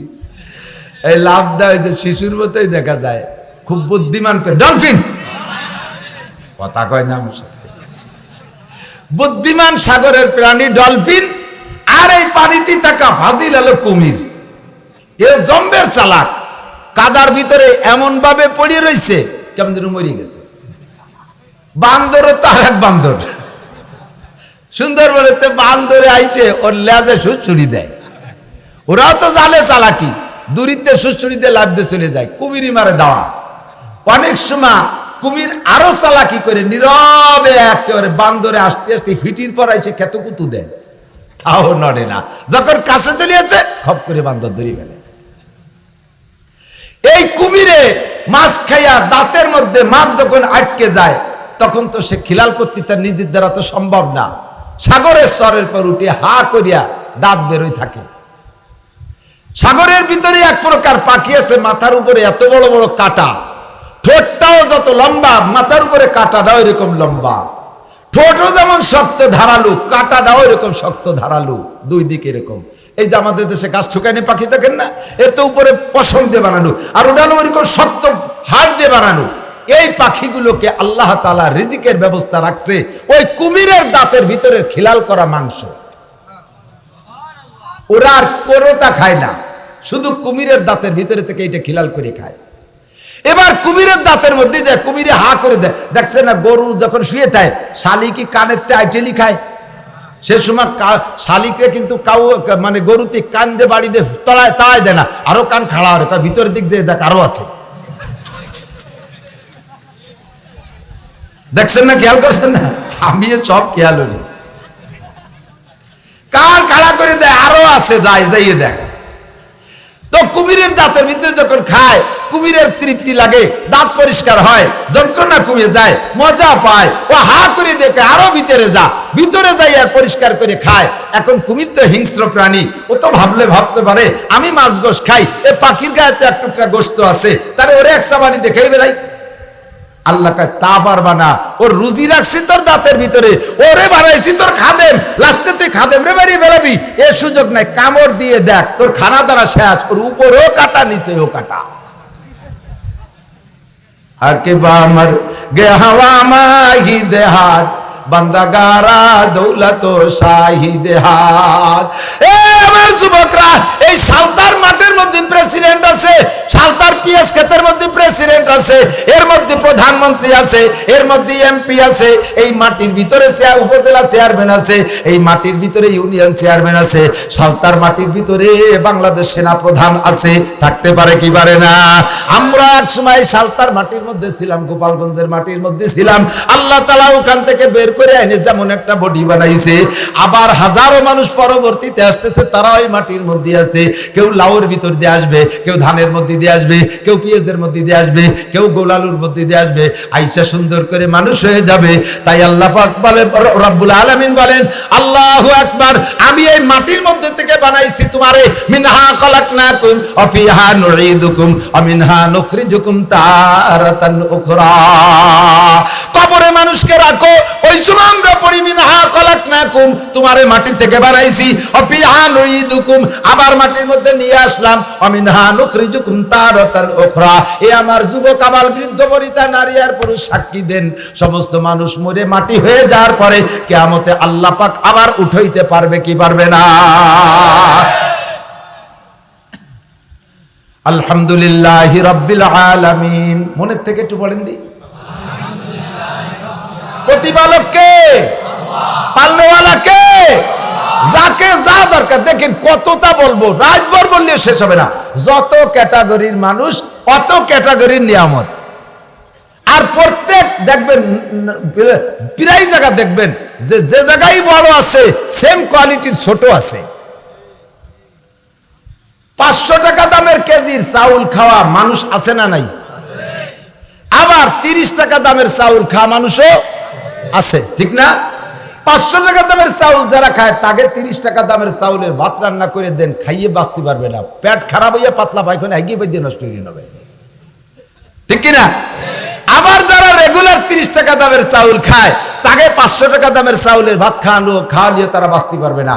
কারণ ওই নরম পাতলা পাতলা হুরহুরে ভাত ও খাইয়ে পেঁয়াজের খেতে 2 কাপ দিলি পারে, আর একবার পেশাব করলি শেষ, ওদের দুপুর কিন্তু কাজ করা যায় না, ঠিক না? মানুষও বড় আছে, সাথে মানুষ ছোট আছে, মানুষের ব্যবহার সামগ্রীও বড় আছে, ব্যবহার সামগ্রী ছোট আছে। বড় লোকের জন্য বড় বড় শৈল মাছ, এরা শৈল মাছ কিনে খাবে 1000 টাকা কেজি, গরিব মানুষ শৈল মাছ খাবে কি রে? এই জন্য আল্লাহ তাআলা সেম কোয়ালিটি টাই মাছ বানাই দিয়েছে, তোরা টাই কিনে খাইস, ঠিক না? বড় লোকের জন্য বড় বড় গজাল মাছ দিয়েছে, ওরা বেশি টাকায় দিয়ে কিনে খাতে পারবে, আমরা গরিব মানুষ পারবো না। এই জন্য আল্লাহ আমাকে জন্য কি কয়, কাঠগেটাই কয় না, গড়িটাই কয়, গড়িটাই ওই মানে গজার মাছের বংশধর, ছোটগুলো গরিব রাখা। বল মাছ বড়রা খাবে, ছোট মানুষ পারবা না। পাবদা মাছ বল মাছের সেম কোয়ালিটি, ঠিক না? বড় লোকরা বড় বড় দেশি সরপুটি কিনে খাবে, গরিব মানুষ পারবে না। তোমরা ছোট ছোট ফুটি, দেশি ফুটি কিনে খেও, আছে তোমাদের ব্যবস্থা আছে। আমি রব, আমি তোমার যার যার যেমন দরকার তার জন্য তেমন ব্যবস্থা রেখেছি। বলেন না সুবহানাল্লাহ। সব জায়গা খুঁজলি পাবেন, ঠিক কি ঠিক না? ও দোস্ত, বড় আছে ছোট আছে, দামি 500, 700, 1000, 2000, 5000, 10000, 20000, 50000 টাকা দামের কেজির আম আছে, তা খাওয়ারও মানুষ আছে। কথা কন, তা খাওয়ারও। আমরা গরিব মানুষ 50,000 টাকা দাম কিনে খাতে পারবো না। আল্লাহ কয় তোকে জন্য 12টা দামের দেশি আম বানায় রাখছে, তোরা এই খাবি। রব্বিল আলামিন, আলহামদুলিল্লাহি রব্বিল আলামিন, আল্লাহু আকবার। এক বুজুর্গ সাগরের পাড়ে ঘুরতে গেছে, ঘুরতে যেয়ে দেখে একটা বিচ্ছু, বিচ্ছু চেনেন নাকি? পিছনে যে বাঁকা লেজ, মারাত্মক বিষাক্ত।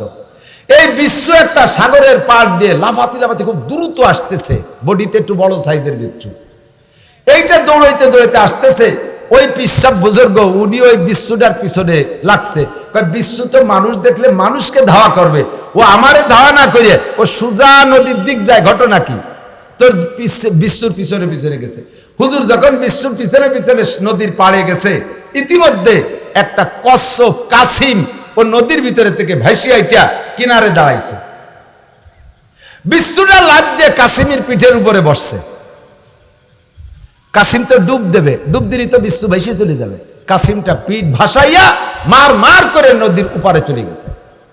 পিসাব দ্রুত জেলেদের নৌকো ডাইকা ওই নৌকোয় করে ওই বিচ্ছুর খোঁজে সন্ধানে পিছনে নামছে। যে ও যায় কি, কেন, কোথায় যায়, এভাবে ওরে পারের ব্যবস্থা কে করলো? যাইতে যাইতে উপার যাইয়ে দেখে কচ্ছপটা ঘাটে মিশছে, বিচ্ছুটা পিঠের পাতে লাফ দিয়ে চরের উপরে পড়িয়া আবার দৌড়, পিসাবও পিছনে পিছনে দৌড় শুরু করছে, দেখি কোথায় যায়। যাইতে যাইতে যাইতে যাইতে যাইতে যাইতে দেখে কত দূর যাইয়া একটা গাছতলা এক আল্লাহর বান্দা ঘুমিয়ে আছে, ওর মাথার কাছে একটা কেউটো সাপ ফনা তুলছে, তারে মারবে মারবে ভাব, এমন করে ঝুঁকতেছে, কেউটো সাপ দংশন করবে ওর মাথায়, এমন করে দুল খাচ্ছে, ফসফস করতেছে। ইতিমধ্যে বিচ্ছুটা যাইয়া লাফ দিয়ে উঠে কেউটো সাপের মাথায় বসে তার মাথার মধ্যে আল ঢুকাই দিয়েছে। কেউটো সাপটা সঙ্গে সঙ্গে মারা গেছে, বিচ্ছুটা ওরে মেরে দিয়ে পাশে বসে আছে। ইতিমধ্যে আল্লাহর বান্দা সজাগ হয়ে গেছে, উঠে লাফ দিয়ে উঠে দেখে মাথার কাছে সাপ, লাঠি নিয়ে গেছে সাপ মারার জন্য। এবার লাঠি এনে দেখে সাপ তো মরা, সাপ মরা, সাপ বেঁচে নাই, সাপ মুর্দা, কিন্তু পাশে পাশে বিচ্ছু বসা। এবার বিচ্ছুরে মারার জন্য লাঠি উঁচা করছে। পিসাব কয়, বাবা রে, বিচ্ছুটারে মারিস না। ওই বিচ্ছুটা কোন বিচ্ছু তুই জানিস না? আমি এই বিচ্ছুর পিছনে লাগছি। বিচ্ছুটা বড় একটা নদী পার হইয়া উপরে আরো কয়েক কিলোমিটার দূর থেকে দৌড়াইতে দৌড়াইতে আসছে, কচ্ছপের পিঠে উঠে পার হইয়া আইসা তোরে মারার জন্য এই সাপটা রেডি হয়েছিল, সাপটারে মেরে দিয়েছে বিচ্ছু। ওই বিচ্ছুতে তোরে বাঁচাইছে, তুই বিচ্ছুরে মারিস না। ও বান্দা, তুমি জানো না এমন সুন্দর করে বিভিন্ন সময় তোমারে বিপদ থেকে উদ্ধার করে, এইভাবে একটাকে দিয়ে আর একটারে মাইরা তোমারে বাঁচায়। এই কাম করনেওয়ালা যিনি, তিনি হলেন রব। আমি আপনি বড় দুশ্চিন্তা করি, এত বৃষ্টি হলো কি হবে না, মোটেই বৃষ্টি হলো না কি হবে না, যা আবার তাই হবে না, যা হওয়ার দরকার তাই হয়। মুনাজাত করো উপরে, চাইলে আল্লাহর কাছে চাও। শেখ হাসিনার কাছে পানি চেয়ে লাভ নাই, খালেদা জিয়ার কাছে রোদ চেয়ে লাভ নাই। উনারা কি দেবে? উনাকে এত কিছু আছে? কিচ্ছু নাই। খালি খালি আমরা ব্ল্যাঙ্ক ফায়ার মারি, ফাঁকা গুলি। চাইতে হবে কার কাছে? দোয়া করেন আলহামদুলিল্লাহ রাব্বিল আলামিন।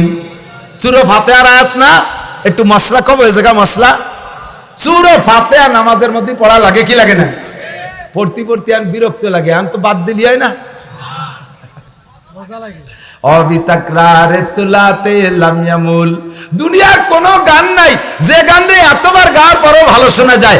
একমাত্র কোরআনের গানই জীবন ভরে গাইলে আর শুনলে ভালো লাগে। কথা কান। সেদিন মাওলানা আব্দুল কুদ্দুস সাহেব ঢাকা খুলনা বিশ্ববিদ্যালয় মসজিদের খতিব সাহেব এক বয়ানের মধ্যে বলতেছিলেন, আমি উনারটা নকল করতেছি। উনি বলতেছিলেন যে আমার মসজিদের এক মুসল্লি আবার ওই বিশ্ববিদ্যালয়ের প্রফেসর, স্যার মসজিদে ঢুকে আর কোনো কথা নাই, নামাজ সুন্নত যদি পড়ার দরকার পড়িয়া বসে কারোর সাথে কথা বলে না, খালি কোরআন শরীফ পড়ে, খালি কোরআন শরীফ পড়ে। আবার নামাজের পরে সালাম ফিরানোর পরে সবাই চলে যায়, আবারও বেশ কাছে কিছুক্ষণ কোরআন শরীফ পড়ে। আমি একদিন জিজ্ঞেস করলাম, স্যার এত কোরআন শরীফ পড়েন, আপনার বিরক্ত লাগে না? তো বলতেছে, হুজুর আমি তো কোরআন শরীফ পড়া জানতাম না, কোরআন শরীফের ফাজাইল যখন হাদিস থেকে শুনছি উলামায়ে কিরামের কাছ থেকে, কষ্ট করে এই বুড়োকালে কোরআন শরীফ পড়া শিখছি, সেই থেকে মেহনত করে আজ পর্যন্ত আমি 30 খতম কোরআন শরীফ পড়ছি। একজন প্রফেসর, বিশ্ববিদ্যালয়ের টিচার, 30 খতম। তো বলতেছে, স্যার এতবার পড়লেন, এই 30 বার কি দুনিয়ার কোনো বই পড়ছেন? কয় যে আল্লাহ তাআলা আমার যে মেধা দিয়েছে, বেরেন দিয়েছে, দুনিয়ার কোন বাংলা ইংরেজি বই একের থেকে 2 বারের বেশি 3 বার আমার পড়তে মনে চায় না। কোন বই আমি 3 বার পড়ি নাই, সর্বোচ্চ 2 বার পড়ছি। আল্লাহর কোরআন 30 বার পড়ছি, তারপর আমার তৃপ্তি মেটে না। কোরআন শরীফ খতম করার পরে, স্যার আপনার কি মনে চায় যে আর বলবো না? কয় যে ওই সময়ই মনে চায় যে আবার শুরু হই তুই। কন্যা সুবহানাল্লাহ। এ হলো কোরআনের মুজিজা, যতই পড়ি ততই মজা। এবার সূরা ফাতিহা জীবন ভরে কোরআন নামাজের মধ্যে পড়ি। ইমাম সাহেব যারা আছেন, ইমাম সাহেব যারা আছেন, উলামায়ে কেরাম যারা আছেন, আপনারা জানেন, তারপরও আলোচনার দ্বারা আমলে আসি। ইমাম সাহেবরা সূরা ফাতিহা নামাজের মধ্যে পড়বেন, জোরে যখন পড়বেন, জোরে পড়বেন তখন একটু আগে বলি, জোরে আসতে উভয়টার একই মাসালা, কাজে একসাথে বলি। সূরা ফাতিহা নামাজের মধ্যে যখন পড়েন, প্রত্যেক আয়াতে আয়াতে আল্লাহ পাক রব্বুল আলামিন জবাব দেয়। কোন সুবহানাল্লাহ। আপনি যখন পড়েন আলহামদুলিল্লাহি রাব্বিল আলামিন, এটুক পড়ে ছেড়ে দেওয়ার সাথে সাথে আল্লাহ পাক কয় হামিদানি আব্দি, ও থ্যাংক ইউ, চমৎকার, আমার বান্দা আমার প্রশংসা করেছে। হামিদানি আব্দি, আল্লাহ যে কি খুশি হয়, আপনি আল্লাহ আলহামদুলিল্লাহ পড়ে যে খুশি হন, আমার আল্লাহ তার চেয়ে কোটি কোটি গুণ বেশি খুশি হয়ে যায়। সাথে সাথে জবাব দেয় চমৎকার, থ্যাংক ইউ, আমার বান্দা আমার প্রশংসা করেছে। হামিদানি আব্দি। আর রহমানির রহিম, এবার আল্লাহ পাক বলে আতনা আলাইয়া আব্দি, আমার বান্দা আমার সানা করছে, প্রশংসা করছে। আল্লাহ জবাব দেয় আর রহমানির রহিম মালিক ইয়াউমিদ্দিন, বান্দা আমারে কইল বিচার দিনের মালিক কে? এ যুবক বল কে? বাংলাদেশের হাইকোর্টের প্রধান বিচারপতি, চিফ জাস্টিস, প্রধানমন্ত্রী, প্রেসিডেন্ট, জাতিসংঘের মহাসচিব, আমেরিকার ওই আবাল, দুলাইতি ভাষার চামড়া থাকবে না, দুদু খালি যা ওই জায়গা। মালিক ইয়াউমিদ্দিন, বিচার দিনের মালিক আমার কে? বলার সাথে সাথে আল্লাহ কয় সাদাকা আব্দি, চমৎকার, সত্য কথা বলেছো বান্দা তুমি আমার সম্পর্কে। ইয়াকা নাবুদু ওয়া ইয়াকা নাস্তাঈন, এর মধ্যে দুইটা অংশ। ইয়াকা নাবুদু, তোমার ইবাদত করি, আর ওয়া ইয়াকা নাস্তাঈন, সাহায্য চাই তোমার কাছে। দুইটা অংশ, একটা হলো আল্লাহর জন্য আর একটা বান্দার জন্য। কোন? ইয়াকা নাবুদু, এই কথাটা কার? আল্লাহর। তোমার জন্য ইবাদত করি। ওয়া ইয়াকা নাস্তাঈন, আমার জীবনে যাহা কিছু দরকার আমি জানি না, তা তুমি পরিবেশন করতে পারো।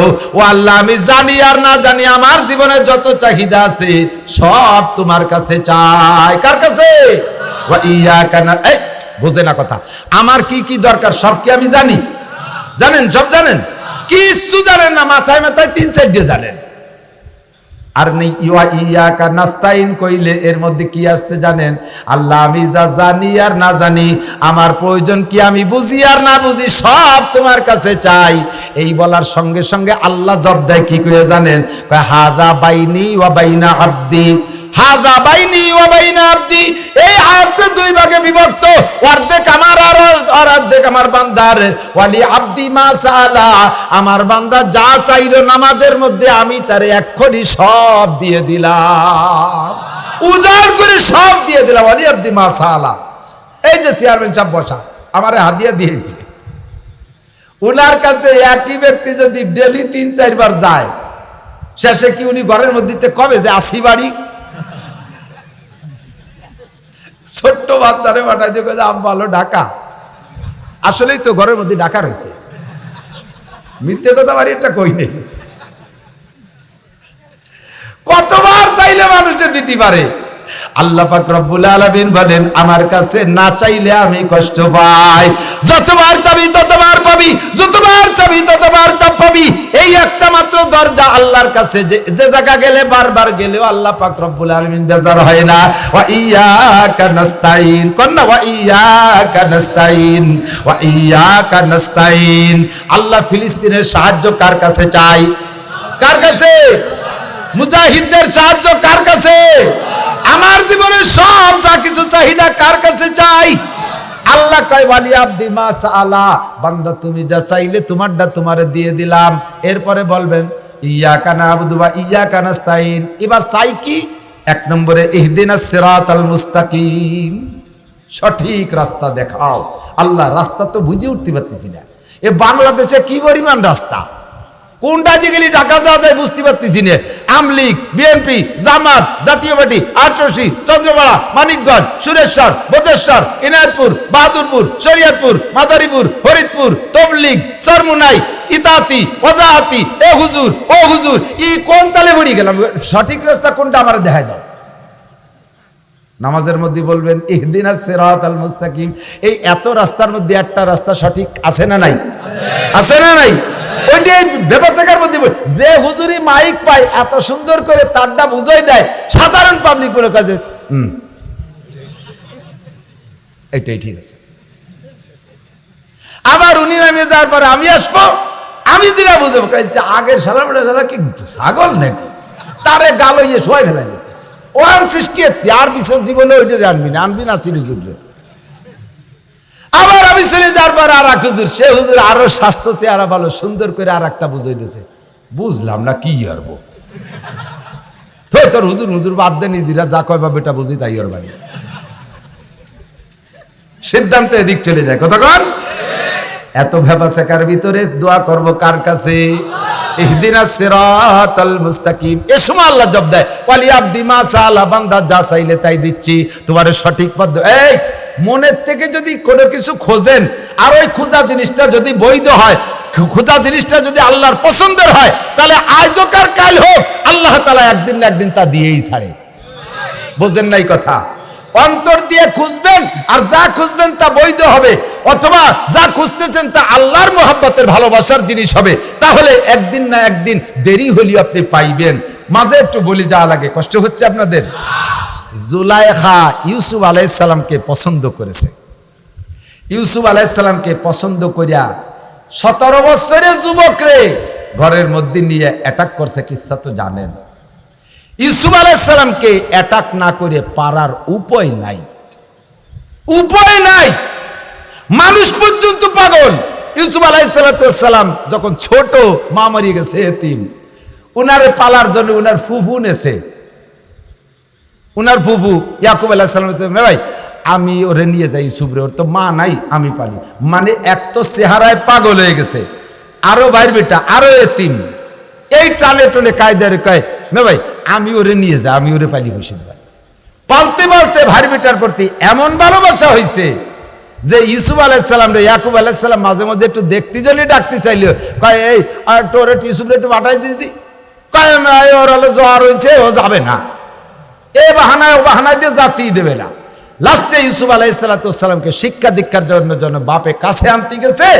ওই সময় ফুফুজান তারে আসতে দেবে না বিদায় তাকে একটা বাহানা দিয়ে চোর সাব্যস্ত করছে, কয় তোমার সাল এই কদিন থাই আমার কাছে থাইয়ে এই চুরিয়ে নিয়ে গেছে। আর মিশরের বিচার ব্যবস্থা ছিল, চোরের কাছে যদি চুরা মাল পাওয়া যায় তাহলে এর বিচার হলো ওই চোর রে মালিকরে দিয়ে দিতে হবে, চোর মালিকের কাছে থেকে যাবে। তো ইউসুফ আলাইহিস সালাম চোর বানাই দিয়েছে ফুফু, যে আমার এই চুরিয়ে নিয়ে গেছে, টা চুরিয়ে নিয়ে গেছে, পেয়ালা চুরি করে এনেছে। তখনই চোর যখন মাল পাই গেছে, ইউসুফ আলাইহিস সালামের ব্যাগের মধ্যে মালও পাইছে, বাস ইউসুফ আলাইহিস সালামের বিচার কি হলো যে ফুফুর কাছেই থাকবে, মালিকরে চোর দিয়ে দিতে হবে। এই হলো প্রথম ভালোবাসা। কিসসা এসে গেল বলি। দ্বিতীয়, ইউসুফ আলাইহিস সালামকে ইয়াকুব আলাইহিস সালাম 12 ছেলের মধ্যে সবচেয়ে ভালোবাসতেন, এর মধ্যে তো সন্দেহ নাই। এই ভালোবাসার কারণে ভাইরা হিংসা করে ইউসুফ আলাইহিস সালামের কুয়োর মধ্যে ফেলাইছে। এরপরে যাইয়া কুয়োতে উঠাই নিয়ে তো মিশরের বাদশা কিনে এনেছে। জুলাইকা ভালোবাসার কারণে যা ঘটনা ঘটছে, এর কারণে জেলে গেছে। জেলখানার সমস্ত কয়েদিরা সব বাদ দিয়া, খাওয়া নাওয়া বাদ, ইউসুফের দিক চাই তাই গেল। বাসন বেড়ে খাবার দিচ্ছে, ও ওই জায়গায় রয়েছে, খালি ইউসুফরে দেয়। সব জেলখানার লোক জুটে পুটে এসে কয় হুজুর আপনারে আমরা সবাই ভালোবাসি। ইউসুফ আলাইহিস সালাম কয় আর দরকার নাই, আমারে 3 বার 3 জনে ভালোবাসছে, 3 বিপদে বেড়াইছে। হুবু ভালোবাসছে, চোর বানাইছে, আব্বা ভালোবাসছে, কুয়োর মধ্যে পড়ছি, জুলাইকা ভালোবাসছে জেলখানায়। তোরা যদি আমার ভালোবাসে তাহলে এবার ফাঁসি হয়ে যাবে না, আমার আর ভালোবাসার দরকার নেই। আল্লাহু আকবার। তো ইউসুফ আলাইহিস সালামকে জুলাইকা ভালোবাসবে না কেন? গোটা মানব জাতির জন্য আল্লাহ তাআলা যে রূপ বাজেট করছে তার অর্ধেক এক ইউসুফ রে দিয়েছে, আর অর্ধেকের অর্ধেক ইউসুফ আলাইহিস সালামের দাদি রে দিয়েছে। তাহলে 12 আনা পেয়ে গেছে দাদি ফুতায়, আর 4 আনা সারা দুনিয়া ভাগ হয়েছে, তুমি আমি সবাই ভাগ করে খাচ্ছি। তাই এর ভিতরে কত বিশ্ব সুন্দরী, কত মিশরী মেয়েরা, বাংলাদেশের কত সুন্দরী, কত সুদর্শন নারী পুরুষ। এই সাইরেনার ভাগে একটু কট্টুক ভাগে ফাতিবারি কর। আর যেই লোকটা পুরোটার অর্ধেক পাইছে তার অবস্থা কেমন? ইউসুফ আলাইহিস সালামকে জুলাইখা যে ভালোবাসছে এটা অন্যায় করে নাই। এবং যেই লোকটারে ভালোবাসছে ইউসুফ, তিনি হলেন ইউসুফ আলাইহিস সালাম। তিনি আল্লাহর কাছে শত্রু না বন্ধু? ইউসুফ আলাইহিস সালাম আল্লাহর শত্রু না বন্ধু? জলিলুল কদর নবী, কেউ বলেন রসুল, বংশ ধরে নবী। এই লোকটারে ভালোবাসার কারণে জুলাইখা কিন্তু ব্যর্থ হয় নাই, তাৎক্ষণিকভাবে মিস করছে। এই জুলাইখার স্বামী যখন আজিজে মেসের ইন্তেকাল করেছে আর ইউসুফ আলাইহিস সালাম মিশরের প্রধানমন্ত্রী হয়েছে, তখন জুলাইখারে রাষ্ট্রীয় ভবন থেকে তো বের করে দিত। এখন রাষ্ট্রীয় মানে প্রেসিডেন্ট ভবন যেটা আছে, যে সময় যে প্রেসিডেন্ট হয় সে সময় তারা থাকে। প্রেসিডেন্ট পাল্টে গেলে, এই যে স্যার আব্দুল হামিদ সাহেব উনি এখন চলে গেছে, বর্তমান প্রেসিডেন্ট থাকে, আবার উনি চলে যাবে, আর এক প্রেসিডেন্ট, ভবন জায়গায় থাকবে। তো রাষ্ট্রীয় ভবন থেকে জুলাইখারে বের করে দিছে। জুলাইখা সব ঘটি বাটি সোনাদানা যা ছিল সব নিয়ে টিয়ে যাইয়া বাড়ি উঠছে। নিজের একটা বাড়ি ছিল, ওই বাড়ি। এবার ইউসুফ আলাইহিস সালামকে এক নজর দেখবে বিধায় বিভিন্ন দালাল লাগাইছে। এ সময় ইউসুফ আলাইহিস সালাম বিয়ে শাদী করছে, সংসার হয়ে গেছে, সারা দুনিয়ার রাজা হয়ে গেছে, মিশরের রাজা হয়ে গেছে, মান সম্মান আলাদা কায়দায়। ও জুলাইখার কথা ওনার মনেও নাই। জুলাইখা কোনোদিন বলে নাই বাড়ি যাইয়া ইউসুফ আলাইহিস সালাম রে এক নজর দেখার জন্য শত শত দালাল ব্যবহার করছে। তোরে টাকা দিবানি, তুই ইউসুফ রে আনতে পারিস এই জায়গা? সে কয় দেন দেন টাকা দেন, আমি ইউসুফ রে দিছি। সে টাকা খাইয়ে চলে যায় আর ইউসুফ আলাইহিস সালাম রে আনে না। এই করতে করতে করতে করতে জাগা জমি ভিটে বাড়ি সোনা দানা সব শেষ করে দিয়া, ঘর বাড়ি পর্যন্ত শেষ করে দিয়া, রাস্তার পাশে একটা ঝুপড়ি কুড়িয়ে ঘর বান দিয়া ওই জায়গা বসবাস করা শুরু করছে জুলাইখা। এখনো পর্যন্ত জুলাইখা ইউসুফ আলাইহিস সালামের প্রেম ছাড়ে নাই। চোখের এই উপরের পাত্তা ঝুলিয়ে আসা চোখ বন্ধ হয়ে গেছে, এইরকম কুড়া বুড়ি হয়ে গেছে। গায়ের চামড়া 1.5-2-3 ইঞ্চি ঝুলিয়ে গেছে। এইভাবে হাত উঁচু করলে 2 ইঞ্চি ঝুলিয়ে যেত জুলাইখার চামড়া। বডি ফিগারের মানুষ ছিল, শুকাই গেলে সেই গোস্ত বডিতে নাই, চামড়া ঝুলিয়ে রয়েছে, গলা গরুর গলার মতো ঝুলিয়ে গেছে, কিচ্ছু নাই। এরপরে ইউসুফ আলাইহিস সালামকে পাওয়ার জন্য সেই থেকে পাগল, এখনো পাগল। ইউসুফ আলাইহিস সালাম যখন রাস্তা দিয়ে চলতেন, যেই ঘোড়ার পিঠে উনি যাইতেন, আল্লাহ পাক রব্বুল আলামিন কুদরতি কায়দায় ওই ঘোড়াটারে এমনি স্বাভাবিক রাখতেন। যখন ইউসুফ নবী ঘোড়ার পিঠে উঠে বসতেন, ওই ঘোড়ার নাক দিয়ে এমন এক প্রকার আওয়াজ আসতো, যেমন আমাদের নেতারা এলাকায় আসলে সাইরেন বাজানো একটা গাড়ি আছে না, কু কু কু কু করতে তালে থাকে, এই কুতকুতিয়া গাড়ির মতো ওই ঘোড়ার নাক দিয়ে ওইরকম সাইরেন বেরোতে তালে। 3 মাইল দূরের থেকে ঘোড়ার নাকের শব্দ শোনা যায়। এই ইউসুফ আলাইহিস সালাম এই ঘোড়ায় যায়, এইটা যায় না, আশেপাশের হাজার লক্ষ মানুষ ইউসুফ নবীরে ওই ঘোড়ার পিঠে বসা অবস্থায় এক নজর দেখতে প্রত্যেক দিন অফিসে যাওয়ার সময় লাইন ধরে দাঁড়ায় থাকত। জুলাইখা খবর পাইয়া রাস্তার পাশে গড়টা বাঁধছে ওই উদ্দেশ্যে যে আমি তো বুড়ি মানুষ, এর দূরিতে আইটে যাইয়ে দেখতে পারবো না, তো ঘরখান রাস্তার পাশে বানাই, যখন যাই আমি একটু উকি মারিয়ে দেখবো। কিন্তু মানুষের এত ভিড় যে ভিড়ির কারণে জুলাইখা একবারও চান্স পায় না। জুলাইখার ঘরের ভিতরে, জুলাইখা তখনও মূর্তি পূজারী, মূর্তি পূজা করে। এই মূর্তিরে সামনে করে নিয়ে সেজদা দিয়া রাতভর কাঁদছে যে আজকে দেখবই, ভগবান তুমি আমার জুলাইখা ইউসুফের সাথে একটা দেখা করে দাও, আমার সব শেষ করে ফেলাইছি, আল্লাহ তুমি আমার ইউসুফের সাথে দেখা করো। ভগবানের পাও ধরে কান্দে, তারে চুমো টুমো দিয়ে দুধ পানি দিয়ে টিয়ে ফুলের মেলা গলায় দিয়ে রাস্তায় আইছে, কয় যে 2 মিনিট আগে চলে গেছে। সহ্য হয়? বাসায় যাইয়ে ভগবানের ঠ্যাং ধরিয়া মাটিতে বাড়িয়ে তার হাত পাও ভাঙ্গে গুঁড়ো গুঁড়ো রেখা খাড়ে ভিয়ে ফেলা দিছে। শয়তান, তোরে একদিন পুজো তুই ইউসুফের একটু দেয়া তুই পারলি না।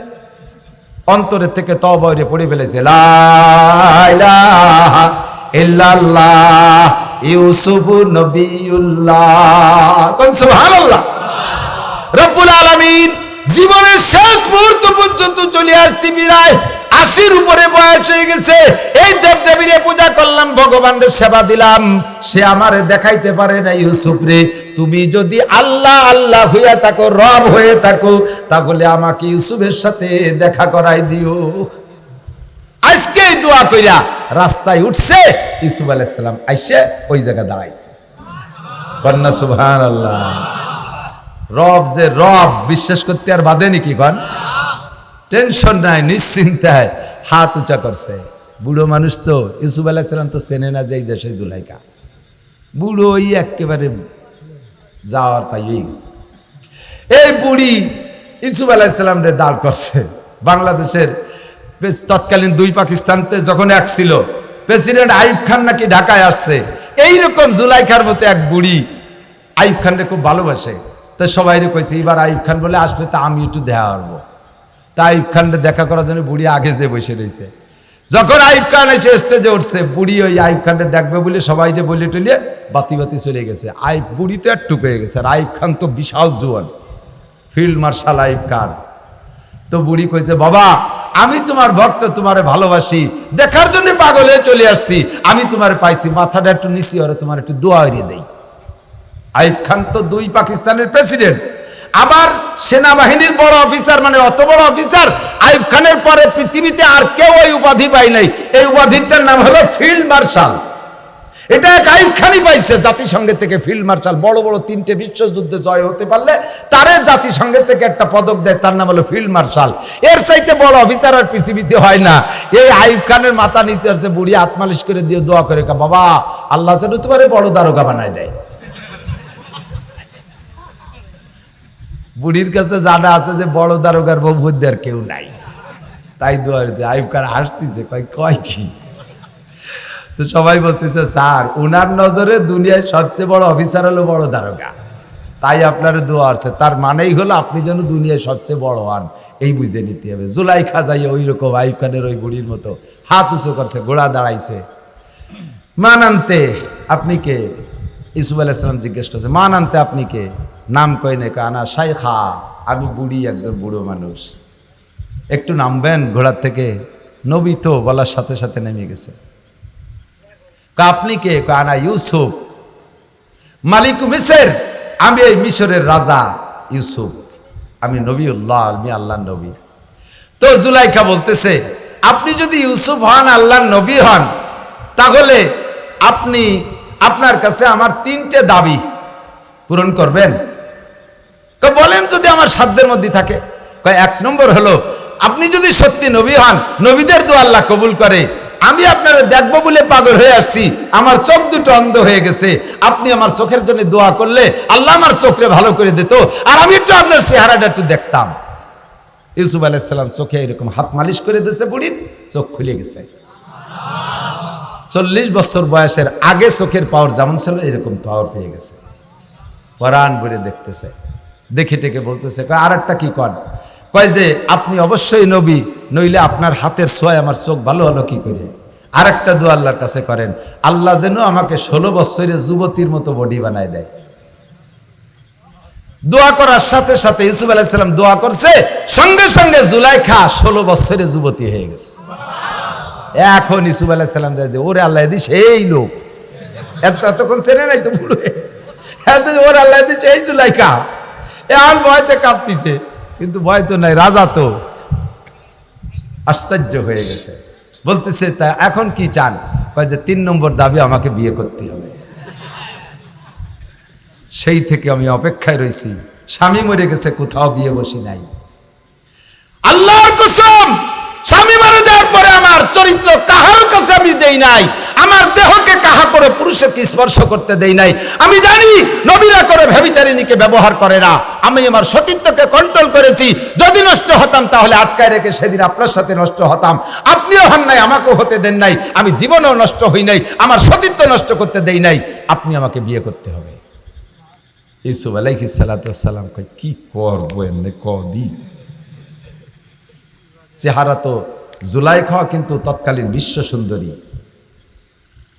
সুন্দরী, আর সেই 16 বছরে মূল বডি এসে গেছে চেহারায়।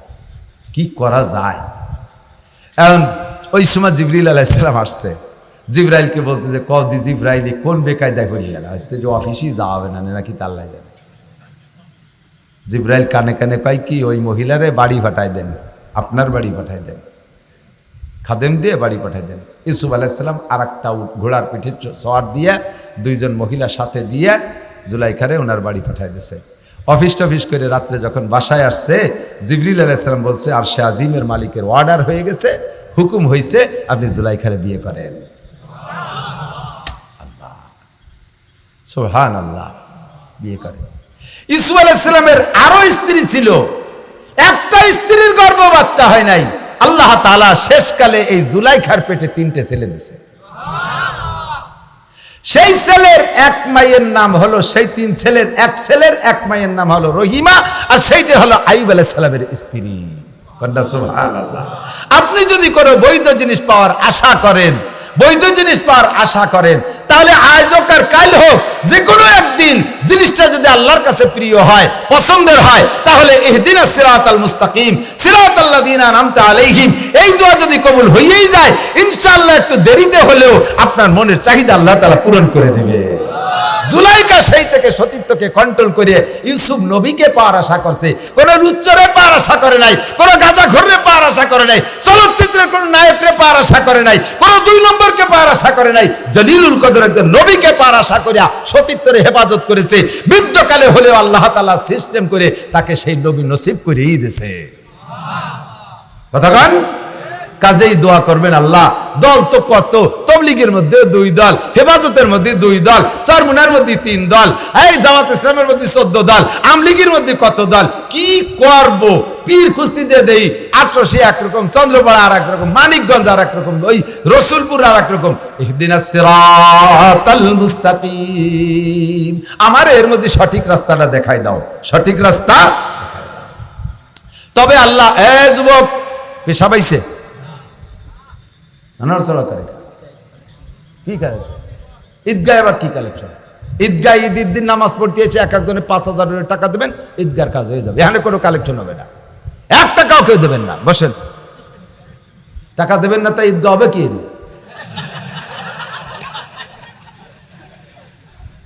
চেয়ারম্যান দেবে 2 টন চাল, আর যা লাগে আমরা দেবো। ঠিক ঠিক, রাজি? চেয়ারম্যান রাজি? চেয়ারম্যান রাজি। ইনশাআল্লাহ মাকসাদ পূরণ হবে জুলাইখার মাকসাদের মতো, ইনশাআল্লাহ। জোরে বলেন আমিন। তাহলে আর ঈদগাহ হইতে কি লাগে? সবাই 100 করে টাকা দিলে ইনশাআল্লাহ এনে টাকা হয়ে যাবে 2 লাখ। এদিক টাকা নওয়াজ হোক আগে, নাকি? আল্লাহ পাক ডাইরেক্ট নাম কয়ে, মুসলমান, এই সূরা ফাতিহার শেষ আয়াত আল্লাহ পাক ডাইরেক্ট নাম কয়ে দিয়েছে। তুমি বলবা সিরাতাল্লাযিনা আনআমতা আলাইহিম, যে দলের উপরে তোমার পুরস্কৃত, যাদেরকে তুমি পুরস্কৃত করেছো, তারা কোন রাস্তায় চলে সেই রাস্তায় চালাও। গায়রিল মাগদুবি আলাইহিম ওয়ালাদ-দাল্লিন।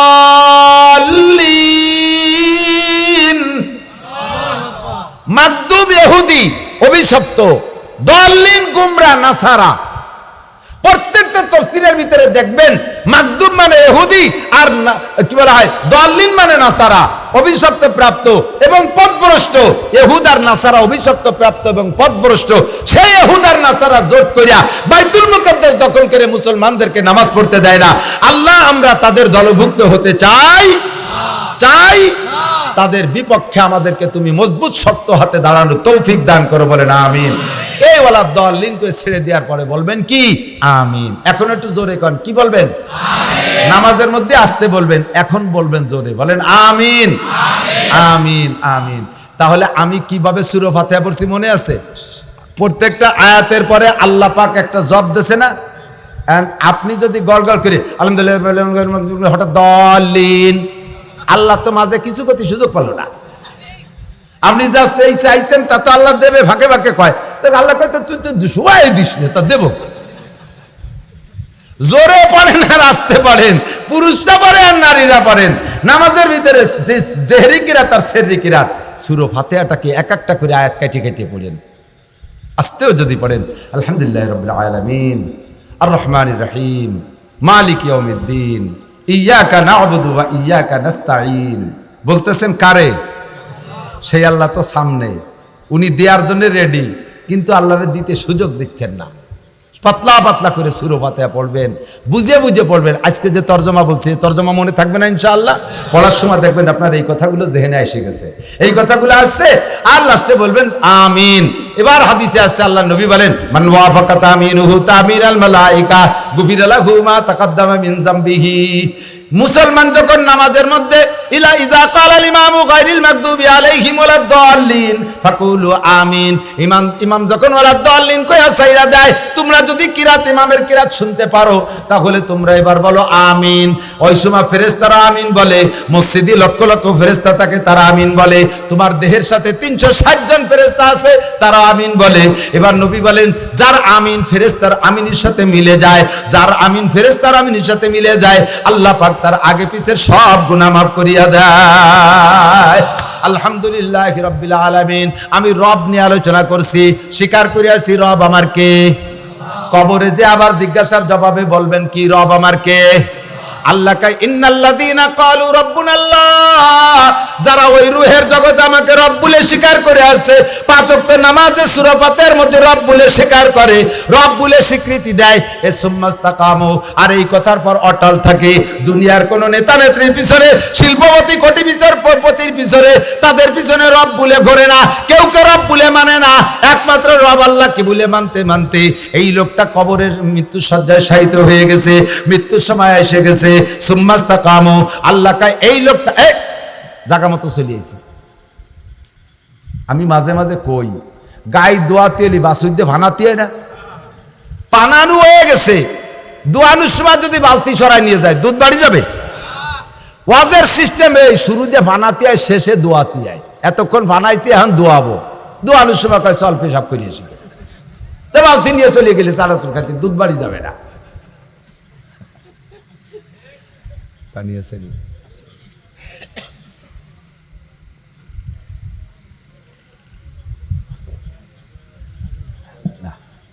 কষ্ট হয়ে যাচ্ছে বাড়ি। আমি ঘুমানোর তো সময়ই নাই, রাতভর রাস্তায় থাকি, সকালে 2-1 ঘন্টা ঘুমাই, মাদ্রাসা আছে তা নিয়ে ফিকির করি, আবার বেরোই। মাগরিবের পরে একটা, শেষে একটা। আজকে মাগরিবের পর নাই, মনে করছি একটা মাহফিল ফরিদপুর উলামা পরিষদের পক্ষ থেকে মাহফিল মিলাইছে আসরেতে মাগরিব পর্যন্ত। এর জন্য জোহরের পরে একটু আরাম করি, সে সুযোগ হয় নেই। আবার কালকে 2টে মাহফিল আছে, মাদ্রাসা আছে, অনেক ঝামেলা। আল্লাহ তাআলা যথেষ্ট পরিশ্রমের একটা দায়িত্ব উলামায়ে কিরাম বক্তা যারা তাদেরকে দিয়েছে, কষ্টের শেষ নাই। আপনারা হাদিয়া দিয়ে মনে করেন যে আল্লাহ জামাই যত্নে খাইয়ে গাড়িতে আইছে, আরামে এসির মধ্যে রেনে বসে 1-1.5 ঘন্টা বস্তাটা নিয়ে চলে গেল। এ সম্পূর্ণ হায়াত বেঁচে খাচ্ছি, হায়াত বেঁচে খাচ্ছি। আমার চাইতে বয়সী স্বাস্থ্য ভাইদের একটা দাড়িও পাকে নাই, আমার স্বাস্থ্য ভাই বেড়াদারে। আর আমি বুড়ো হয়ে গেছি, 53 বছর বয়স, বুড়ো হয়ে গেছি। আমার বংশের মানুষের আঙ্গুট খুব ভালো, 80, 90, 100 বছর হায়াত পায়, এর মুরব্বীরা পায়। ফাঁকে ফাঁকে অল্প বয়সে মরে না তা না, তাও মরে, কিন্তু যারা হায়াত পায় তাদের আঙ্গুট খুব ভালো। আমার চাইতে 8-10 বছরের বড় স্বাস্থ্য ভাইদের চুল দাড়ি ফাঁকে নাই। আমার মেয়েটা কয়, আব্বু তুমি ওয়াজ করা ছাড়ান দাও, তুমি এই ওয়াজ করতে করতে বুড়ো হয়ে যাচ্ছ। ওই অমুক কাকা বুড়ো হয়নি, অমুক কাকা বুড়ো হয়নি, সব তোমার বড়, তুমি বুড়ো হয়ে যাচ্ছে, ওয়াজ করা বাদ দাও, আমরা না খেয়ে থাকবো, কষ্ট অসুবিধে নেই। প্রচুর পরিশ্রম, গায়ের 2টে গেঞ্জি গাড়ির মধ্যে ভিজানো রয়েছে, আর এই সেটও ভিজে গেছে পুরো, কষ্ট বহুত হয়। তো যাই হোক, খুশি আছি এজন্য যে আল্লাহ তাআলা নবীওয়ালা কাম কমপক্ষে একটু নিচ্ছে আমাকে দিয়ে। নবীরা দাওয়াত করছে, ওয়াজ করছে, সেই কাজের ভিতরে আল্লাহ তাআলা আমার একটু কাজে লাগাচ্ছে। মূর্তি তো হবেই, মূর্তি তো হবেই, আগে মরি আর পরে মরি, একই টাইমই তো কিয়ামতে উঠতে হবে। খালি খালি আর বসে থেকে লাভ কি? তাড়াতাড়ি মরতে পারলি বাঁচা যায়। আল্লাহ তাআলা সবাইকে সুস্থতার সাথে লম্বা হায়াত দান করে, বলেন আমিন। আমাদের সবাইকে সুস্থতার সাথে লম্বা হায়াত দিক, বলেন আমিন। কারণ কিছুদিন বেঁচে থাকতে পারলে কিছুদিন তো দিনের কাজ বেশি করতে পারবো, আগে চলে গেলে তো ওইটুকু লস হয়ে গেল। যত বেশি কামাই করবো তত বেশি আখিরাতে কাজে লাগবে। এই জন্য হায়াতের দোয়া করি সবাই মিলে, বলেন আমিন। তো আল্লাহ পাক বলেন, তোমরা যারা রবকে রব বলে স্বীকার করেছো আর এই কথার পর অটল, দুনিয়ার কোনো রাজা বাহাদুরকে আমরা ভয় পাই? যদি ভয় পান তাহলে রবকে রব বলে স্বীকার করেন নাই। বাঁচানোর মালিক কে? মারার মালিক কে? ও ইসরায়েল আর জেরুজালেম কেউ আমাদেরকে মারতে পারবে না, আমেরিকা ওরা কেউ মারতে পারবে না, বাঁচায় কে? এই কথা বলে অটল থাকেন। মৃত্যু সজ্জায় চলে যাবেন যখন, তখন আপনার জানটা আল্লাহ তাআলা নেওয়ার জন্য এক ঝাঁক সম্মানী ফেরেশতা পাঠিয়ে দেবে আপনাকে রিসিভ করার জন্য। তাতানাজ্জালু আলাইহিমুল মালাইকা খামসাতু আলাফ, কি বলা হয়, 500 ফেরেশতা আল্লাহ তাআলা পাঠিয়ে দেবে আপনার জান নেওয়ার জন্য। আজরাইল অরিজিনাল জান নেবে, কিন্তু এই জানটাকে ইস্তেকবাল করে অভ্যর্থনা জানাইয়া, স্বাগতম শুভেচ্ছা জানাইয়া, ধন্যবাদ মোবারকবাদ জানাইয়া রিসিভ করার জন্য 500 ফেরেশতা পাঠায় দেবে। আজরাইল আলাইহিস সালাম মাথার কাছে বসবে, সবুজ একটা কাপড় আপনার মাথার কাছে বিছাবে আজরাইল, বিছাই আপনার বুকের উপর দিয়ে দেখবেন ওই পায়ের ওখান থেকে আস্তে আস্তে আসে। মানুষ যখন স্বাভাবিকভাবে মারা যায় দেখবেন এক পাশে দুর্বল, এক পাশে নিস্তেজ হতে হতে থাকে, পাও নড়ে না, প্রথম থেকে সারাগা নড়ছে, পরে যে পাও নড়ে না, পাও নড়ে না, না নড়তি না নড়তি, এই রানের এখানে একটু কাঁপতেছিল তাও ছাড়ান দিছে, পরে আস্তে আস্তে পেটটা একটু উঁচু নিচে হতো তাও শেষ হয়ে গেল, এরপরে বুকের এখানে কাঁপতেছিল তাও শেষ হয়ে গেল, নিচের চোখে একেবারে নিস্তেজ হয়ে গেছে, কোনো মতে চোখটা একটু নড়ে নড়ে, আস্তে আস্তে ঠোঁট নড়ে, হঠাৎ করে দেখে যে কিচ্ছু নড়ে না। ওই আজরাইল ওই নিচের থেকে আস্তে আস্তে হাত মালিশ করতে করতে করতে করতে রুহকে বেরোতে বেরোতে মুখের উপরে যখন হাত দেয় তখন জানটা মুখ দিয়ে বের হয়ে যায়।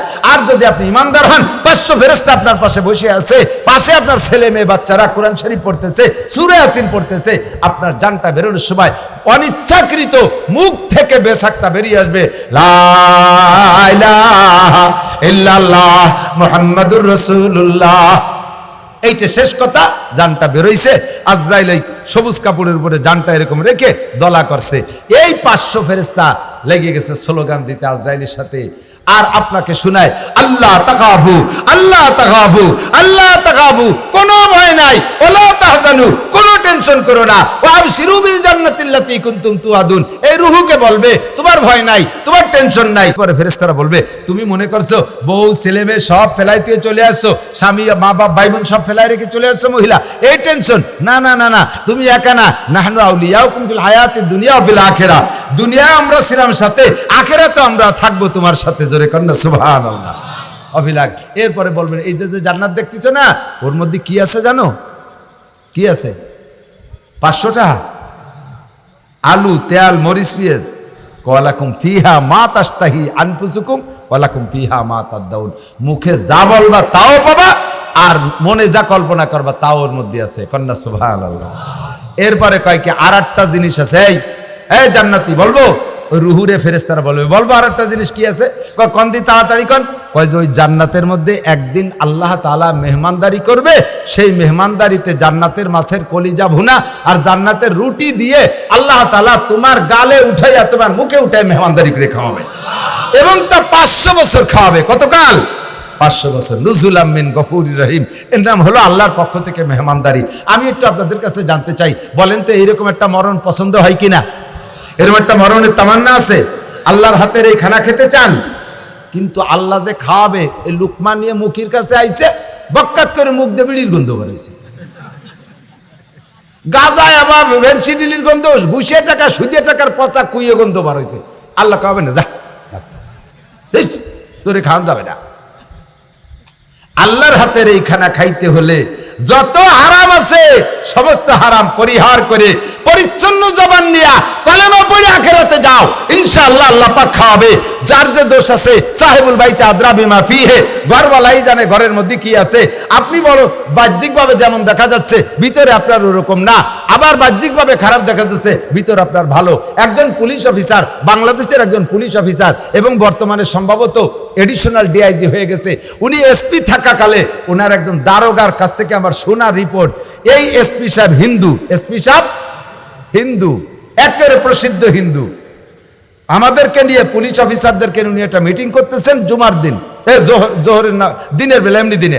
তো জোহরের যখন আজান দিছে, এসপি সাহেব আমাদেরকে বলতেছে এখন নামাজের বিরতি, নামাজের পরে মিটিং হবে। কোন সুবহানাল্লাহ। SP Hindu, SP. আর আমাকে কুষ্টের এক মুসলমান এসপি, সে কয় কি জানাজা পড়াতে হুজুর লাগে, কিনা কইছে আমার জানাজা আমি পড়াতে পারি, ওর জানাজা বলে পড়াতে পারি। তা কি মরার পরে ভরাবি না, আগে ভরাই থুয়ে যাবি? কত বড় দাতাল, চিন্তিত পারে। হিন্দু ভদ্রলোক, সে কয় আজান হয়েছে, যান নামাজ পড়ে আসেন। কয়েক আমাদের মধ্যে কেউ গেছে, আর কয়েকজন আমরা বসে মোবাইল টিপি করছে, ওদিকে আজান চলতেছে। যখন হাইয়া আলা সলাহ বলছে, আমরা যে টিপি করতেছি, এসপি সাট্টের পাইয়া দেশে ধমক, মুসলমান আপনি কিছুই মুসলমান, আপনাদের কিতাব থেকে আমি পড়েছি মুয়াজ্জিন যখন বলবে আল্লাহু আকবার, আল্লাহ সবচেয়ে বড়, তখন মুসল্লিরা শ্রোতারা বলতে হবে আল্লাহু আকবার, আশহাদু আল্লা ইল্লাল্লাহ বললে আশহাদু আল্লা ইল্লাল্লাহ বলতে হবে, আশহাদু আন্না মুহাম্মাদুর রাসূলুল্লাহ বললে আপনারাও আশহাদু আন্না মুহাম্মাদুর রাসূল। আমি এগুলো টেবিলের নিচে মাথা দিয়ে বলতেছিলাম, আর আপনারা মুসলমান মোবাইল টিপি করতেছেন। আপনি কিছুই ছাতার মুসলমান। মুয়াজ্জিনকে আল্লাহ সবচেয়ে বড়, আর আপনার কাছে গল্প সবচেয়ে বড় হয়ে গেল। একজন হিন্দু এসপি, বাহ্যিক হিন্দু, ভিতরে কি আছে আল্লাহই ভালো জানে। বাহ্যিকভাবে টুপি দাড়ি পাগড়ি পুগড়ি সব আছে, ভিতরে গুঁড়ো কিরমি ভরা। সমাজে আকামের গুরু কতক্ষণ আছে না নাই? কার ভিতরে কি ধরনের দোষ আছে এটা প্রত্যেকেই ভালো জানি। আজকে তওবা করে ফেলি, ইমানের সাথে মরণ কামনা করি। আল্লাহ তাআলা আমাদেরকে এরকম ফজিলতওয়ালা একটা মরণ নসিব করে। সবাই বলেন আমিন, সবাই বলেন আমিন। রাজি আছেন ইনশাআল্লাহ?